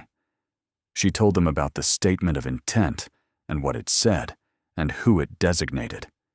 She told them about the 11 weeks of valuation and the number that came at the end of it. She told them clearly and in order, and without theatrical pause, the way she had told herself she would tell it, because she had no interest in performing the moment. The moment was sufficient on its own terms. When she finished, the room was quiet. Outside, a car passed on the road. Somewhere in the house, a radiator knocked softly against its fitting, the sound of heat working through old pipes. Renato sat very still. He was looking at the floor between his feet, at the rug their father had bought at a market 30 years ago, and which still occupied the center of the room because no one had thought to replace it. His face had an expression she had not seen on it before, or had not seen since they were children, since before the years of accumulated small competitions and unacknowledged imbalances. He looked young, and he looked as though something had shifted inside him without warning, in the way ground shifts when the thing beneath it moves. Gemma was looking at Elena. Her coffee cup was on the table beside her. She was very still in the particular way she became still when she was thinking rather than performing. The rare version of her sister that Elena had always preferred, but rarely seen. It was Gemma who spoke first. She said, "The fence." Not a question. Just the words, repeated back to herself, as if saying them aloud would help integrate them. Elena said, "Yes." Gemma said, "We left you the fence." Elena said, "You left me the fence." The silence that followed was different from the first one. It had weight and texture to it. It had years in it. Renato looked up from the floor. His eyes were difficult to read, and Elena did not try to read them too specifically, because she had spent enough of her life trying to interpret her brother's interior weather, and she had decided, at some point in the previous weeks, that she was finished doing that. He said, "The land strip, the surveying irregularity. Elena, we didn't know." She said, "I know you didn't know," he said. "If we had known," she said. "Renato." He stopped. She said carefully, not unkindly, but with the clarity that she had earned by standing in the lower field in the mist, with a measuring tape and a notebook. "It wouldn't have been mine if you had known. And I understand that. I understand that you made the decisions you made based on what you understood, and that you understood things in a particular way because of how we grew up and what we were taught about who deserved what in this family. I'm not asking you to account for that right now. I'm telling you what happened, because you are my family, and you deserve to hear it from me before you heard it from anyone else." Renato looked at her for a long time. Then he said, "The painting." She said, "It hasn't been fully attributed yet. The specialist is confident. We're waiting for the technical confirmation." He said the number she had told them, very quietly, as if verifying that he had heard it correctly. She said, "Preliminary." "Yes." He made a sound that was not quite a word. Marco lowered his book and looked at his uncle with the dispassionate observation of a teenager watching adults process things that adults were not trained to process. Gemma said, "What are you going to do?" Elena said she had plans. She said some things were already decided, and others were still being considered. She said Marco's future was secured, and that was the first thing, the thing that had mattered most from the beginning. She said she intended to remain in her work, because she had found over the years that the work was not just income, it was orientation, and she was not ready to be without it. She said she had been thinking about certain needs in the community that she was in a position to address quietly, without attention, in the way that she preferred to do things. She said she had no plans to leave. Gemma said, "You're going to stay here, in this area." Elena said, "This is my home. It has always been my home. The circumstances of my staying in it have changed. The staying itself has not." Gemma looked out the window. She looked at the lower field, which was visible from this room if you knew where to look, a dark line against the winter grass, and she looked at it for a while. She said, "I owe you an apology." Elena said, "Gemma." Gemma said, "I do. I have owed you one for years, and this is not the apology. This is me telling you that I know it is owed, and that I intend to give it properly when I have had time to do it properly. Not because of this, because of before this, because of the way things have been in this family." Elena looked at her sister. She thought about all the years. She thought about the difficulty of change, and the longer difficulty of pride, and the specific courage it required for certain people to say certain things. She said, "I hear you." Avocado Conti had not spoken through any of this, when she was looking at the folder on her knee with the professional patience of a woman who had attended many conversations of this kind, and who knew that her role was to anchor the legal dimension when it was needed, and otherwise stay out of the human one. Renato said quietly to the floor, "We gave you the fence," Elena said. "Yes," he said. "We thought it was nothing." She said, "I know." He looked up at her. His eyes were the same eyes he had always had, the eyes of her brother, her impossible brother, her sometimes cruel and sometimes kind brother, whom she had loved imperfectly and continuously for her entire life. He said, "Elena." She said, "Renato." He said, "I'm sorry." She sat with that. She let it be what it was, which was not everything and was not nothing. It was a beginning, which was what beginnings were, incomplete and necessary and real. As she said, "I know." The story got out fully the following week. She had expected this. She had prepared for it the way she prepared for the difficult jobs, by thinking through the sequences in advance and knowing which parts were in her control and which were not. The regional press reported on the heritage find first, still without naming her specifically, but the connection to the estate was clear enough to anyone with local knowledge, and local knowledge was the one resource that small communities never ran short of.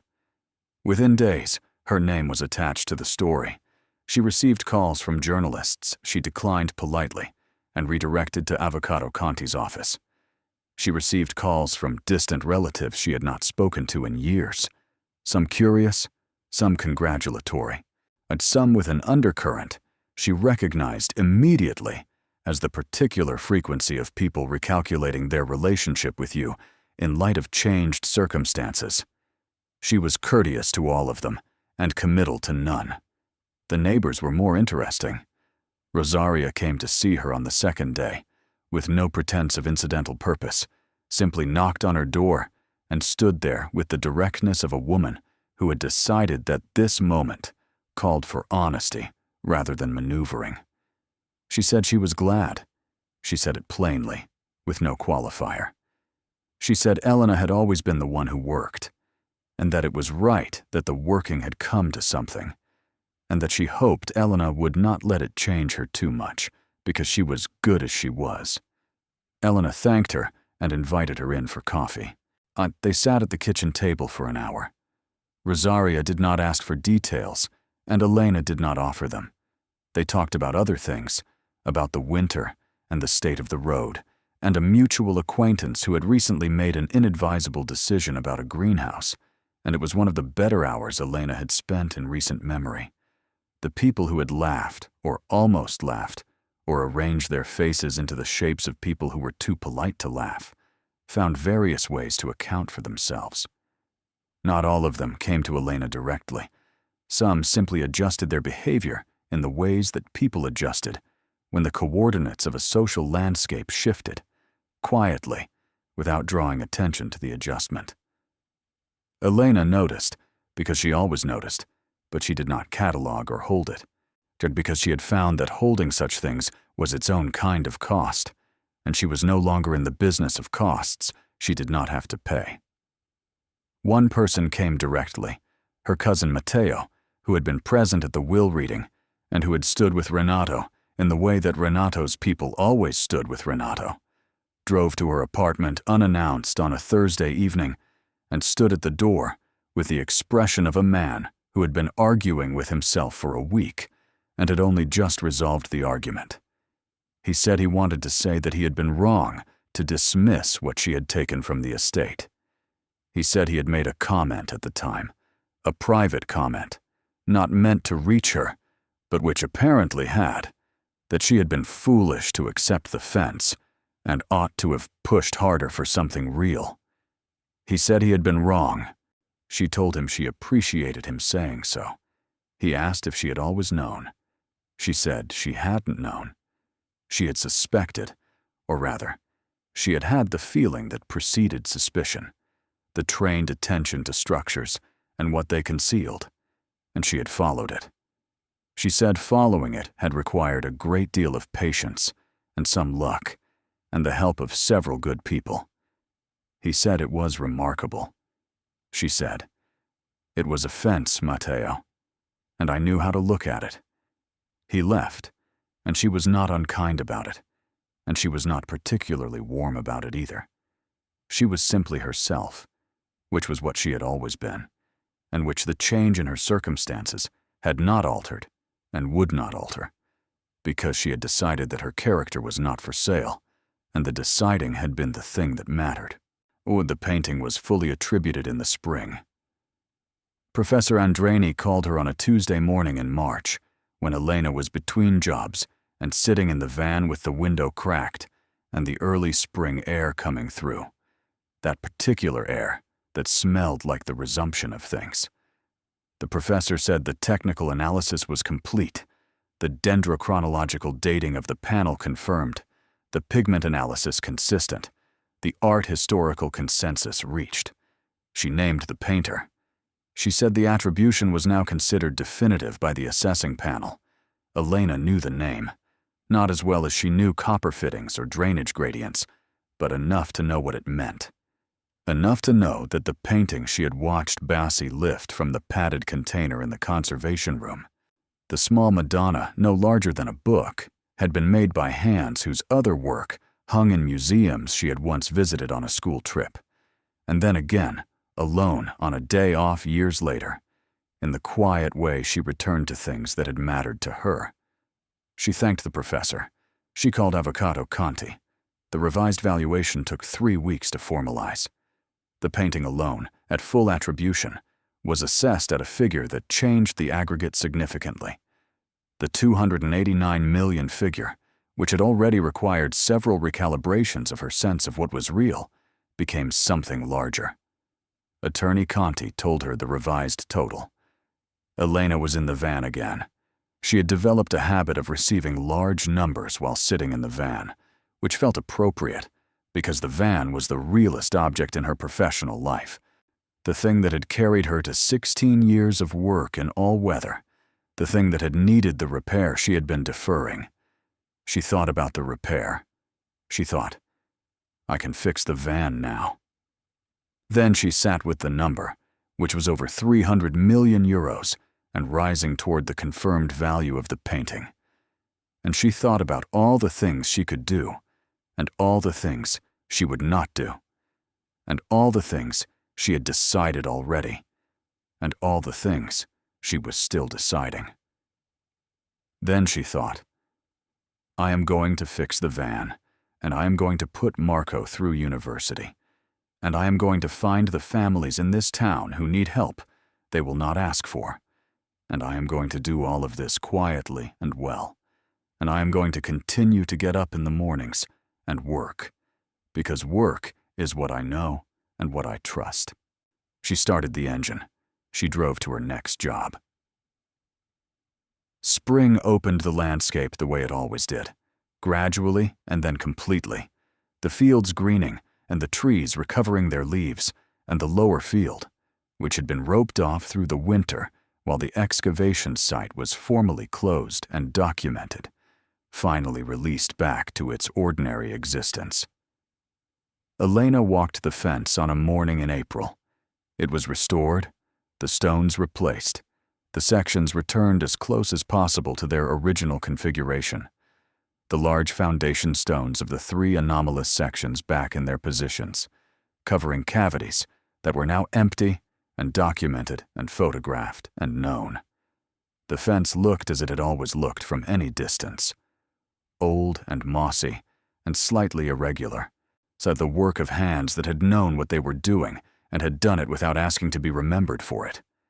She walked its full length slowly, her hand trailing along the top course, the way her father's had, the way hers had, as a child, trying to imitate him. The stones were cold still in the morning shade, and warm where the sun had reached them, the way they had always been, the 2 temperatures alternating with a rhythm that followed the geometry of light and shadow rather than the calendar.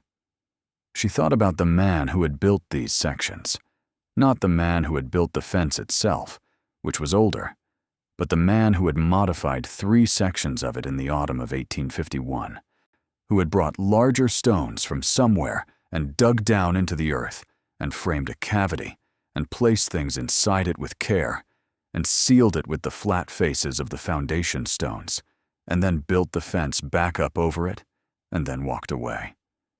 She thought about what that walk away had felt like, whether he had looked back, whether he had believed that someone would find it, or only hoped, or only needed to act as if hoping were enough. She thought, he could not have known it would take this long. 170 years was not a plan. It was an accident of persistence. She thought, but he built it to last. He built it to be found. He built it with the intention that whoever held legitimate title would receive what he had left. He trusted the earth and the stone and the concept of legitimate title, which was a form of trust in the law and in the future, and in the basic possibility that things done with integrity eventually arrived at their rightful destination. She did not know if she believed that as a general principle, but she had lived it as a specific fact, and that was enough for now. Marco received his university acceptance in May.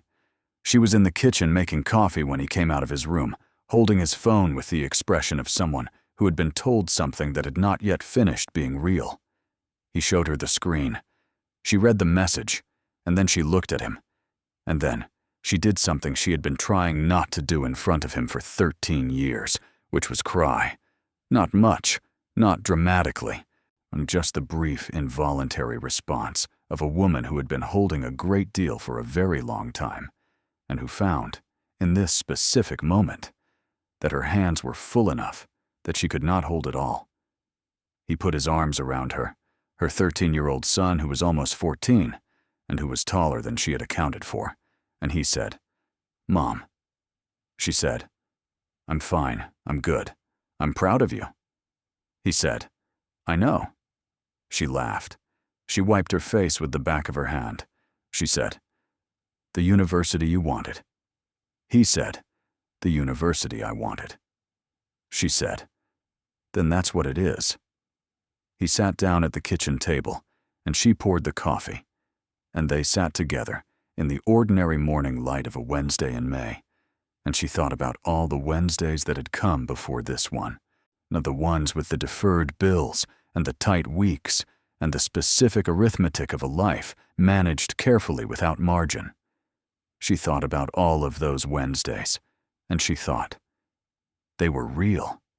They were the work.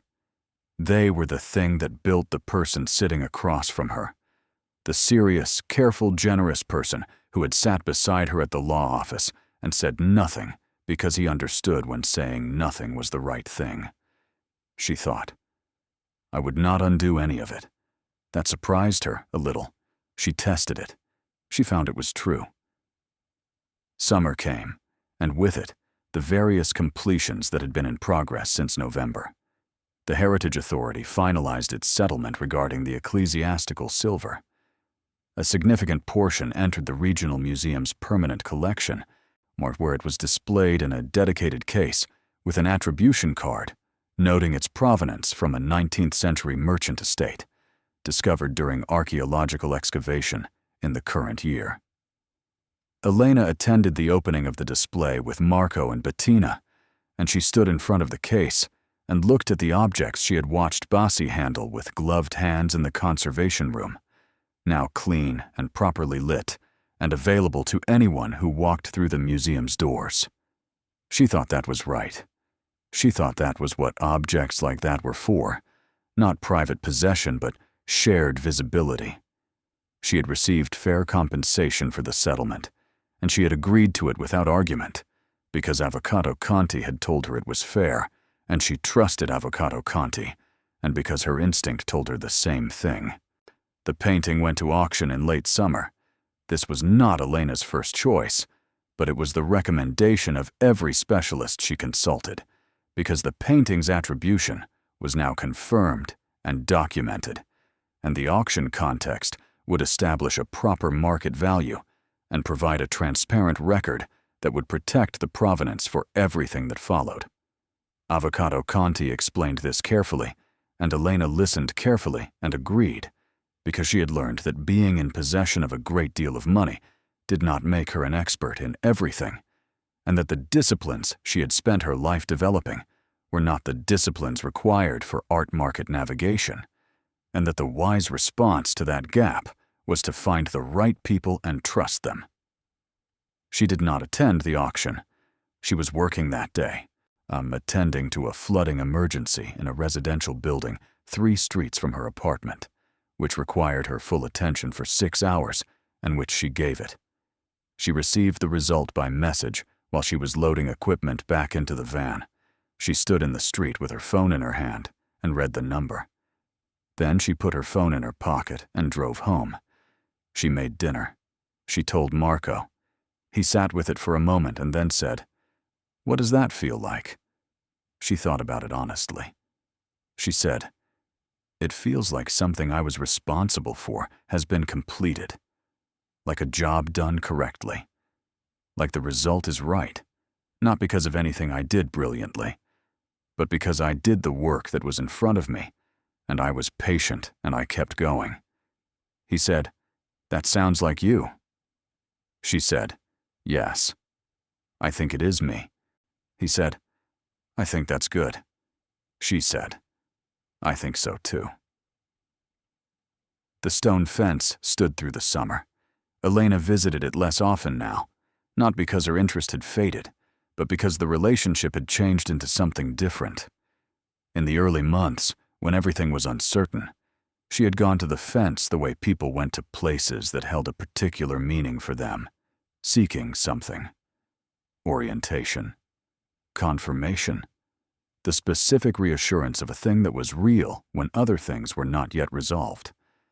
Now the fence was simply the fence, old and mossy, and slightly irregular, and restored to its ordinary life as a boundary marker between a lower field and the rest of the world. She went once in July, in the early morning, when the light was horizontal and the dew was still in the grass.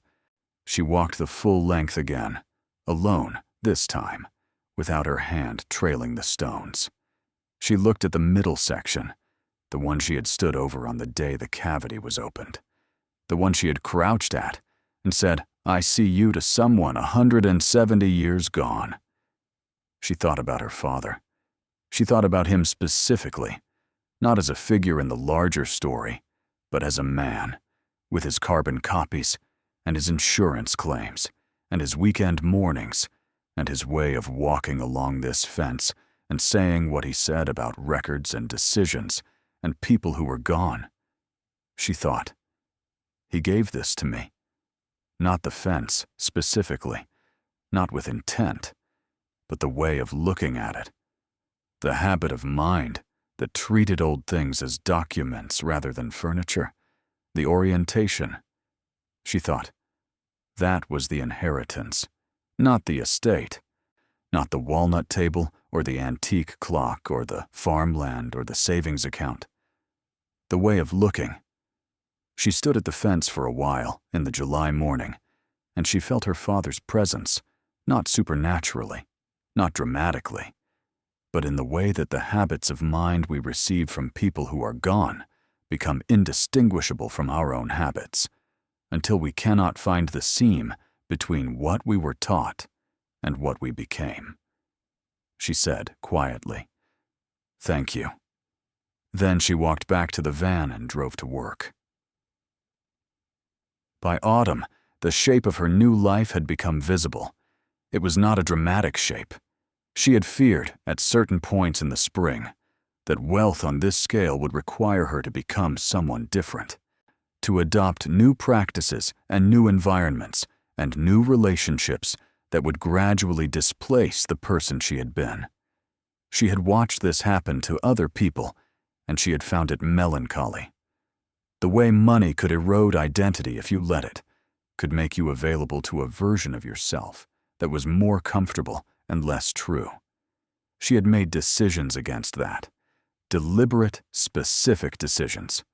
She kept the apartment, though she bought the building, which was a practical decision recommended by Avvocato Conti, and which allowed her to make certain improvements to the other units that she had been noticing for years as a professional and a resident. The heating in the upper floors was inefficient. The drainage in the courtyard had always been borderline. She fixed these things quietly, through proper channels, without announcement. She kept the van, though she bought a new one, because the old one had finally reached a condition that even her willingness to defer maintenance could not honestly justify. The new van was the same model. She chose it in the same color, which was a neutral gray that she had always found appropriate for a working vehicle. She kept the work. She reduced it slightly, taking fewer emergency calls on weekends, allowing herself the margin she had never previously had. But she did not stop. The work was not about money, and had not been for a long time. It was about the specific satisfaction of a problem identified and solved, of a system restored to function, of a thing that had been failing set right. She needed that. She had always needed it. She established a fund, not publicly, not with her name attached, but through a structure AVV. Conti helped her build, administered by a small board that included Bettina and a social worker named Caterina, who had spent 20 years in the area and knew its needs in the specific way that only sustained attention produced. The fund worked quietly, supporting families in the particular kinds of difficulty that did not qualify for official assistance, but were real nonetheless. School materials, medical costs, utility arrears, the specific small crises that accumulated into larger ones when there was no margin. She told no one it was her. This was not false modesty. It was preference. She had found that the most useful help was the kind that did not require the recipient to feel visible, to perform gratitude, to enter into a relationship of obligation. The fund was not about Elena. It was about the problem. Bettina, that who was one of the board members and who therefore knew the source, said once that Elena was the most private, wealthy person she had ever encountered. She said it as a compliment, and Elena received it as one. Renato came to see her in September. He called first, which was new for him. He had always simply appeared at family occasions with the assumption that his presence was expected and welcome, which it had been, because that was how it worked in their family, because that was the grammar of the relationships they had all grown up in. Calling first was a different grammar. It was the grammar of someone who had understood that the old assumptions no longer held and was trying to learn the new ones. She said yes, come, and he came on a Sunday afternoon when the light was already beginning its autumn slant, the days shortening back toward the long winter. He sat in her kitchen, which was the same kitchen it had always been, in the same apartment, and he drank the coffee she made, and he looked at his hands for a while. He said he had been thinking about their father. She said, yes. He said, he used to take you out to that fence. Do you remember? She said, yes. He said, I always thought that was because he didn't know what else to do with you. He didn't know how to talk to you the way he talked to me. So he took you for walks instead. Elena looked at her brother. She said, you thought he was giving me less. He said, yes. I thought he was giving you less. She said, he was giving me everything, Renato. He just gave it in a form I had to learn how to receive. Renato looked at her for a long time. His face had the quality it had had at the will reading, young and shifted, the defenses temporarily down. He said, the fence. She said, yes. He said, Elena. She said, Renato. He said, I am not asking for anything. She said, I know. He said, I want you to know that I know I don't deserve anything, and I'm not asking.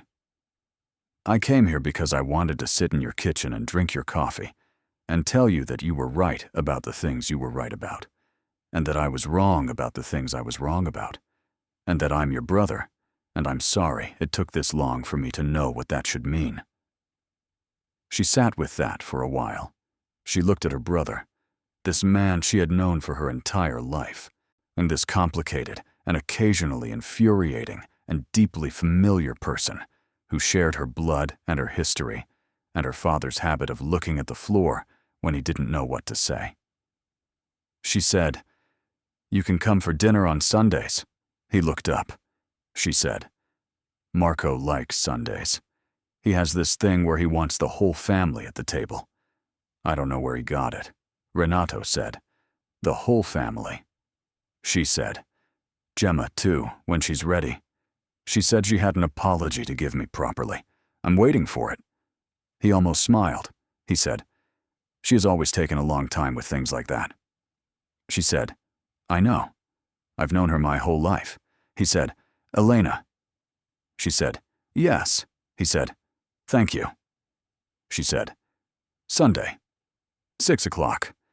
Bring something for dessert because I am not making dessert. He said, all right.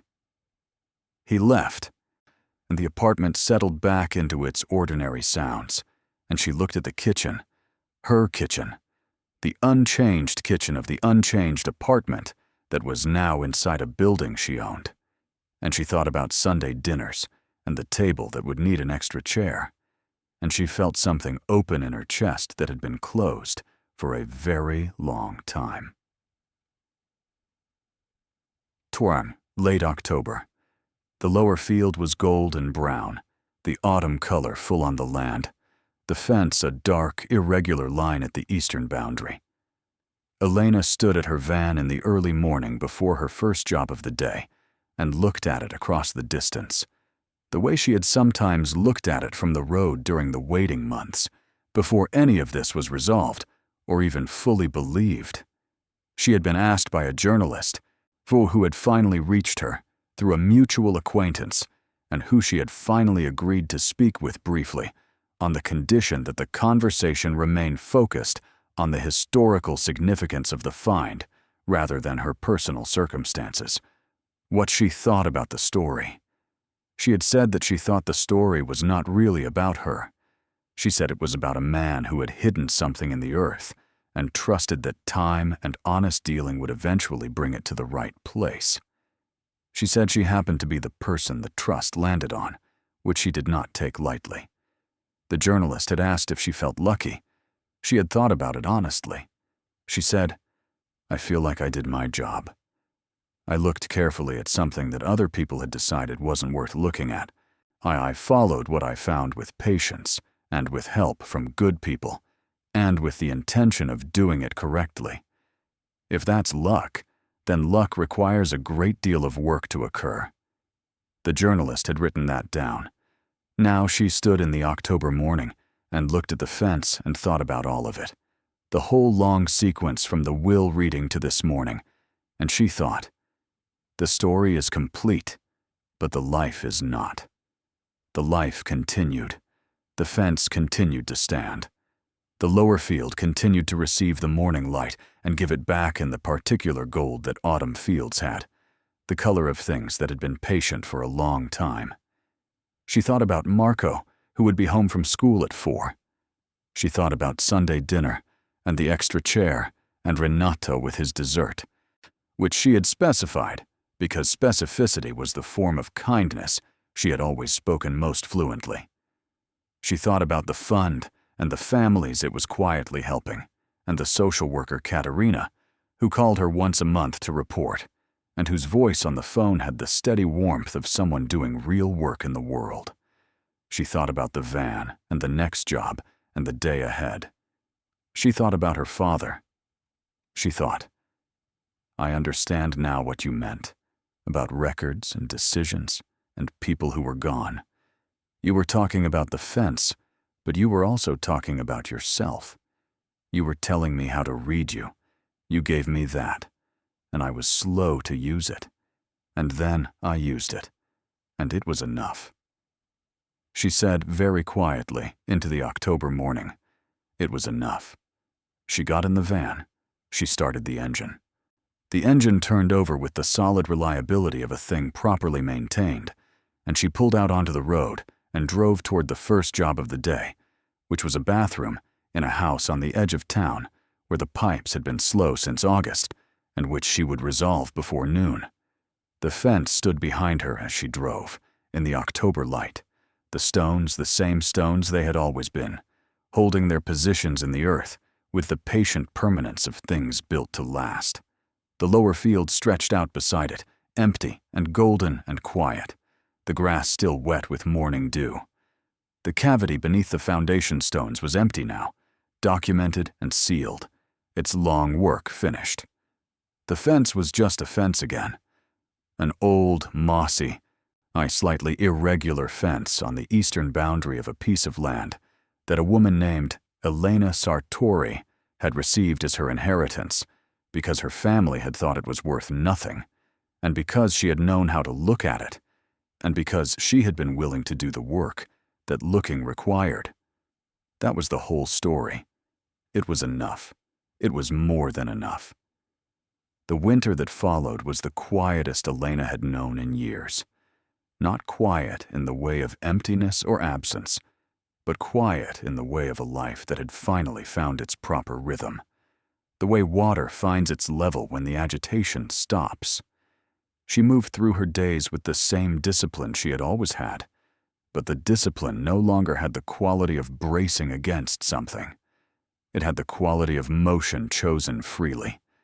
That distinction, which she had not been able to articulate until she felt its absence, turned out to matter more than she had expected. She noticed it first in small things. She noticed it in the way she made coffee in the mornings, unhurried, with the particular attention she gave to things she was no longer doing on a compressed schedule. She noticed it in the way she drove to jobs, not calculating the distance against the fuel cost against the invoice value, but simply driving, taking the longer road sometimes, because the longer road had a section where the fields opened up and the sky was wide, and she had always liked that view and had always driven past it too quickly. She noticed it in the way she slept, deeply, and without the half-consciousness of someone who was monitoring the night for problems. Marco noticed it too. He said, on one evening over dinner, that she seemed different. Not in a bad way, he specified, with the careful qualifications of a teenager who had learned to anticipate how things landed. Just different. More present, he said. Like you're actually here instead of already thinking about the next thing. She thought about that for a moment. She said, yes, I think that's right. He said, I like it. She said, so do I. November brought the first serious snowfall of the season, the kind that arrived overnight and transformed the landscape by morning into something that required its own particular attention. Elena stood at the kitchen window with her coffee and watched the lower field, visible from this angle only in winter when the trees had dropped their leaves and the sightlines opened up. The fence was a faint dark line against the white, barely visible, the stones holding their cold positions in the earth as they had always done. She thought about cold, about what cold preserved. She thought about the cavity, sealed now and empty, its floor clean stone, its walls sound. She thought about the objects that had rested there through 170 winters, through snowfalls like this one and worse, protected by the earth's own temperature regulation, by the quality of the stonework, by the simple physical fact of being sealed away from the fluctuations of the surface world. She thought about preservation as a form of intention, about how the decision to preserve something was also a decision about its future, a wager on the existence of a future in which the thing preserved would find its context again. The Caradossi heir had made that wager. He had bet on the continuity of honest dealing, on the concept of legitimate title, on the basic human tendency to look carefully at old things and ask what they were for. He had bet correctly, but not quickly. That was the part that stayed with her, not quickly at all. She wondered what it had felt like for him, walking away from the fence for the last time. Whether he had felt the relief of a decision made and committed to, or the anxiety of something surrendered to forces outside his control. Whether he had lived long enough to wonder if it would ever be found. Whether his life after that day had been better or worse for having done it, or whether it had simply continued, the way lives continued, carrying the weight of decisions made and unmade and made again. For the records Bettina had found suggested he had died in the early 1860s, roughly a decade after placing the cash.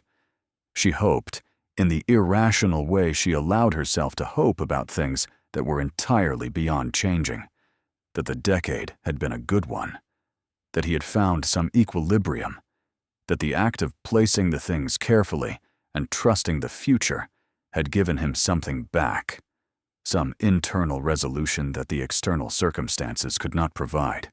She thought, I will never know that, and it is enough to know the rest. She finished her coffee and got dressed for work. Christmas arrived the way it had always arrived in her life, with a mixture of the genuinely meaningful and the logistically demanding that she had long since accepted as the holiday's natural character. This year, it was different in the specific way that having enough money changed the texture of things that had previously required calculation. She bought Marco the books he had listed, all of them, without the usual selection process of deciding which two were most essential. She bought Bettina a week in the city she had been wanting to visit for 5 years. She bought Rosaria, who would have refused anything larger, a very good bottle of something, and a pot of the preserves she happened to know Rosaria had been unable to find locally since the shop that stocked them had closed. She bought herself nothing in particular. This was not self-denial. It was the simple fact that she had spent so many years knowing exactly what she needed and acquiring it, and nothing more, that the habit of acquisition beyond need had never established itself, and she found she did not particularly want to cultivate it now. Renato came for Christmas dinner. Gemma came too, with her husband and their daughter, the one who had received the silver tea service and who turned out, in person and outside the context of the will reading, to be a thoughtful young woman who asked good questions and helped clear the table without being asked, which Elena found immediately disarming. They sat around the table that Elena had bought for the apartment years ago, a plain wooden table that seated 4 comfortably and 6 with negotiation. And they ate and they talked about things that were not the estate and not the fence and not the 170 years and not the number. And it was imperfect and occasionally awkward and real in the way that family meals were real, which was to say that the reality was in the friction as much as in the warmth. Gemma gave her the apology she had promised. She did it after dinner, in the kitchen, while they were washing up, away from the others, which was the right context for it, the private context, the one that made it about the 2 of them rather than an audience. She said the things she needed to say plainly and without excessive elaboration, because that was Gemma's way when she was being honest. All the performance stripped away, just the words and their weight. She said she had been unfair, repeatedly, across many years, and that she had known it and had allowed herself justifications that she no longer believed. She said she was sorry. Elena dried a glass and set it on the counter. She said, "I know you are." Gemma said, "That's all." And Elena said, "What else do you need?" Gemma looked at her for a moment. She said, "I expected more resistance." Elena said, "I'm not interested in resistance. I'm interested in what comes next. If what comes next is that we do better, then we do better. That's the apology accepted. That's the whole thing." Gemma said, "You've always been like that." Elena said, "Like what?" Gemma said, "Practical, even about the things that should be dramatic." Elena said, "Things are dramatic enough on their own. They don't need my help." Gemma almost laughed. It was the genuine laugh, the one from childhood, the one that emerged before the careful management of impression could intercept it. Elena had not heard that laugh in years. She was glad to hear it now. They finished the washing up. They went back to the table, and Marco was showing their niece something on his phone, and Renato was telling his brother-in-law a story that was probably not entirely accurate, but was entertaining, and the room had the quality of a thing that was still assembling itself, still finding its shape, but assembling in the right direction. Elena sat down and looked at the table and thought, this is also what the money made possible. Not the food and not the gifts, but this. The space to stop bracing. The margin that allowed her to show up to her own family without the exhausting background noise of financial pressure turning everything slightly sharp. She had not understood, until it was gone, how much of her relational energy had been consumed by that noise. How much of what had looked like distance had actually been the cost of managing a life with no buffer. She thought, I am not going to be sentimental about the difficulty, but I am going to be honest about what the difficulty cost. She poured herself more wine. She was present. January came and settled in with its particular severity, the cold, genuine and sustained, the light arriving late and leaving early. The fields outside town hardened and pale. Elena worked steadily through it, the work unchanged by the season, except in the practical ways that cold changed pipe behavior and property owners' urgency. She had reduced her workload enough to allow for rest, without reducing it enough to lose the structure that work gave her days, and she found that balance, maintained with care, was one of the better decisions she had made in the period of decisions. She took on an apprentice in January. This had not been planned. It emerged from a conversation with a woman at the trade association's regional meeting, a gathering Elena had been attending annually for years without much expectation, who mentioned that her daughter had been trying to enter the plumbing trade and was finding the path difficult in the way that women still found certain trades difficult, the informal barriers that were never written down and therefore could never be formally addressed. Elena had listened and then had said, without much deliberation, that she would take the daughter on. The daughter's name was Viola. She was 22 and serious and physically strong and had the particular combination of stubbornness and precision that Elena recognized as the foundation of a good tradesperson. She made mistakes in the early weeks, which was expected, and she acknowledged them and corrected them without defensiveness, which was the rarer quality and the more important one. Elena taught her what she knew, not just the technical knowledge, which was the accessible part, but the orientation. The habit of looking at a structure and asking what it was actually doing, not what it appeared to be doing. The patience to follow a problem back to its source, rather than addressing the symptom at the point where it became visible. The understanding that old buildings held information that new buildings did not, and that the information was worth reading. She taught her about pipes and also about attention. Viola was a good student. She asked questions that were precise and remembered the answers. Within 3 months, she was handling straightforward jobs independently, checking in by phone when she encountered the unexpected rather than making assumptions, which was exactly the behavior Elena had hoped for. One afternoon in March, on a job at a farmhouse at the edge of town, Viola called to say that she had found something unusual in the wall cavity she had opened to reach the plumbing. Not dangerous, she said. Not structural. Just unusual. Old, she said. Elena drove out. What Viola had found was a small niche in the wall cavity, a deliberate space within the old construction, its presence invisible from the exterior and interior surfaces.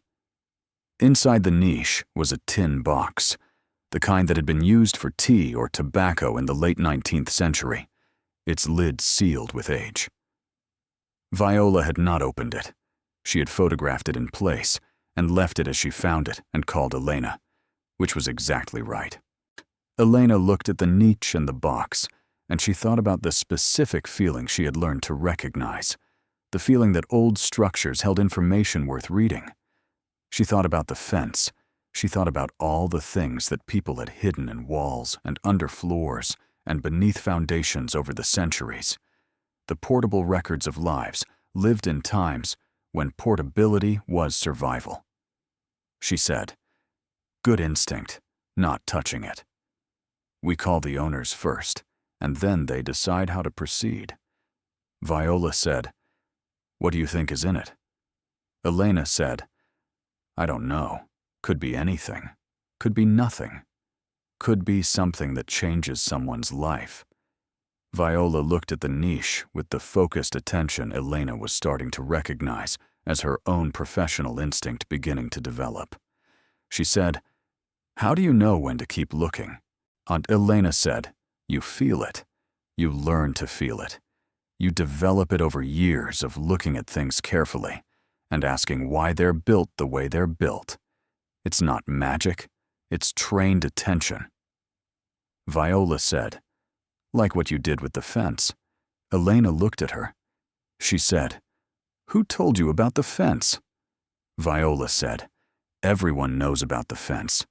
You're the plumber who found the treasure in the old stone fence. It's not a secret." Elena thought about this.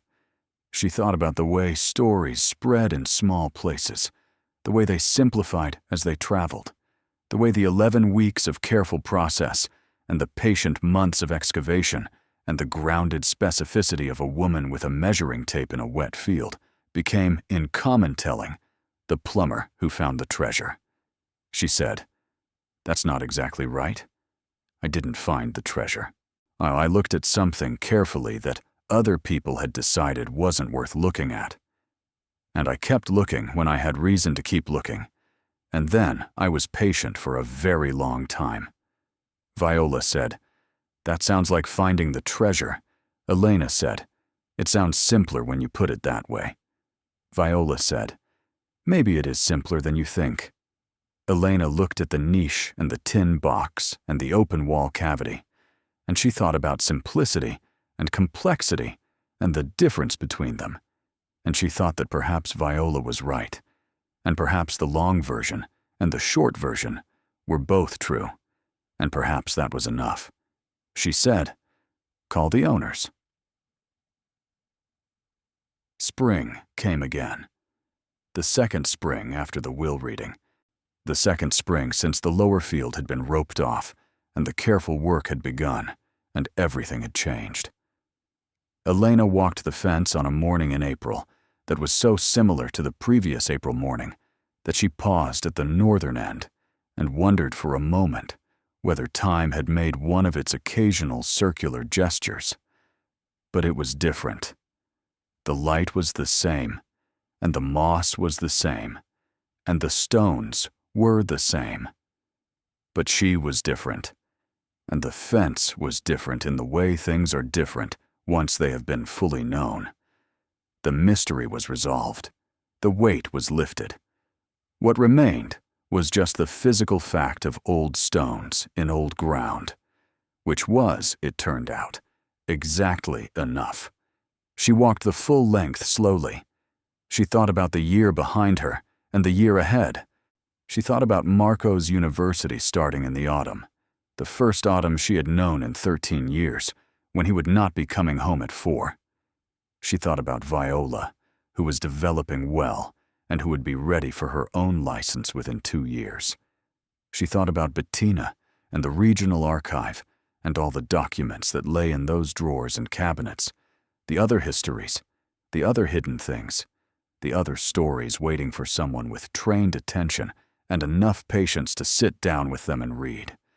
She thought about the fund, which had dispersed its first full year of support, quietly and without incident, into the specific needs of specific families who had not asked to be visible and had not been made so. She thought about Sunday dinners and the extra chair. She thought about all of it, and the whole shape of it, and she found that the shape was good. Not perfect. Good. The specific goodness of a life that had been honestly built, that had been tested and had held, that had been changed by fortune without being undone by it. She reached the southern end of the fence and stopped and looked back along its length, the 200 meters of old stone running north through the morning light. She thought, "I will tell this story for the rest of my life, not because it made me wealthy, but because it is a story about what happens when you refuse to accept other people's assessment of your worth, when you look at the thing they dismissed and see it clearly for what it actually is, when you do the work that the looking requires, patiently, without guarantee, in the faith that careful work and honest dealing eventually arrive at something real. That is the story. Not the gold, not the painting, not the number. The story is, she took the fence. She looked at it the way she had been taught to look at old things. She found what was there to be found. And then she did everything correctly, and she waited, and the thing that was there came into the light. And the light, it turned out, was enough for everything. She put her hand on the fence one last time, flat on the cold, rough stone, the way her father had done it, and the way she had done it as a child, and the way she had done it in the months of uncertainty, when she had needed the solidity of something real beneath her palm. The stone was cold and permanent and entirely itself. She said nothing. She walked back to the van. She drove to work. Thank you so much for watching until the end. If you loved this story, check out the other videos on your screen now. I think you'll really enjoy them.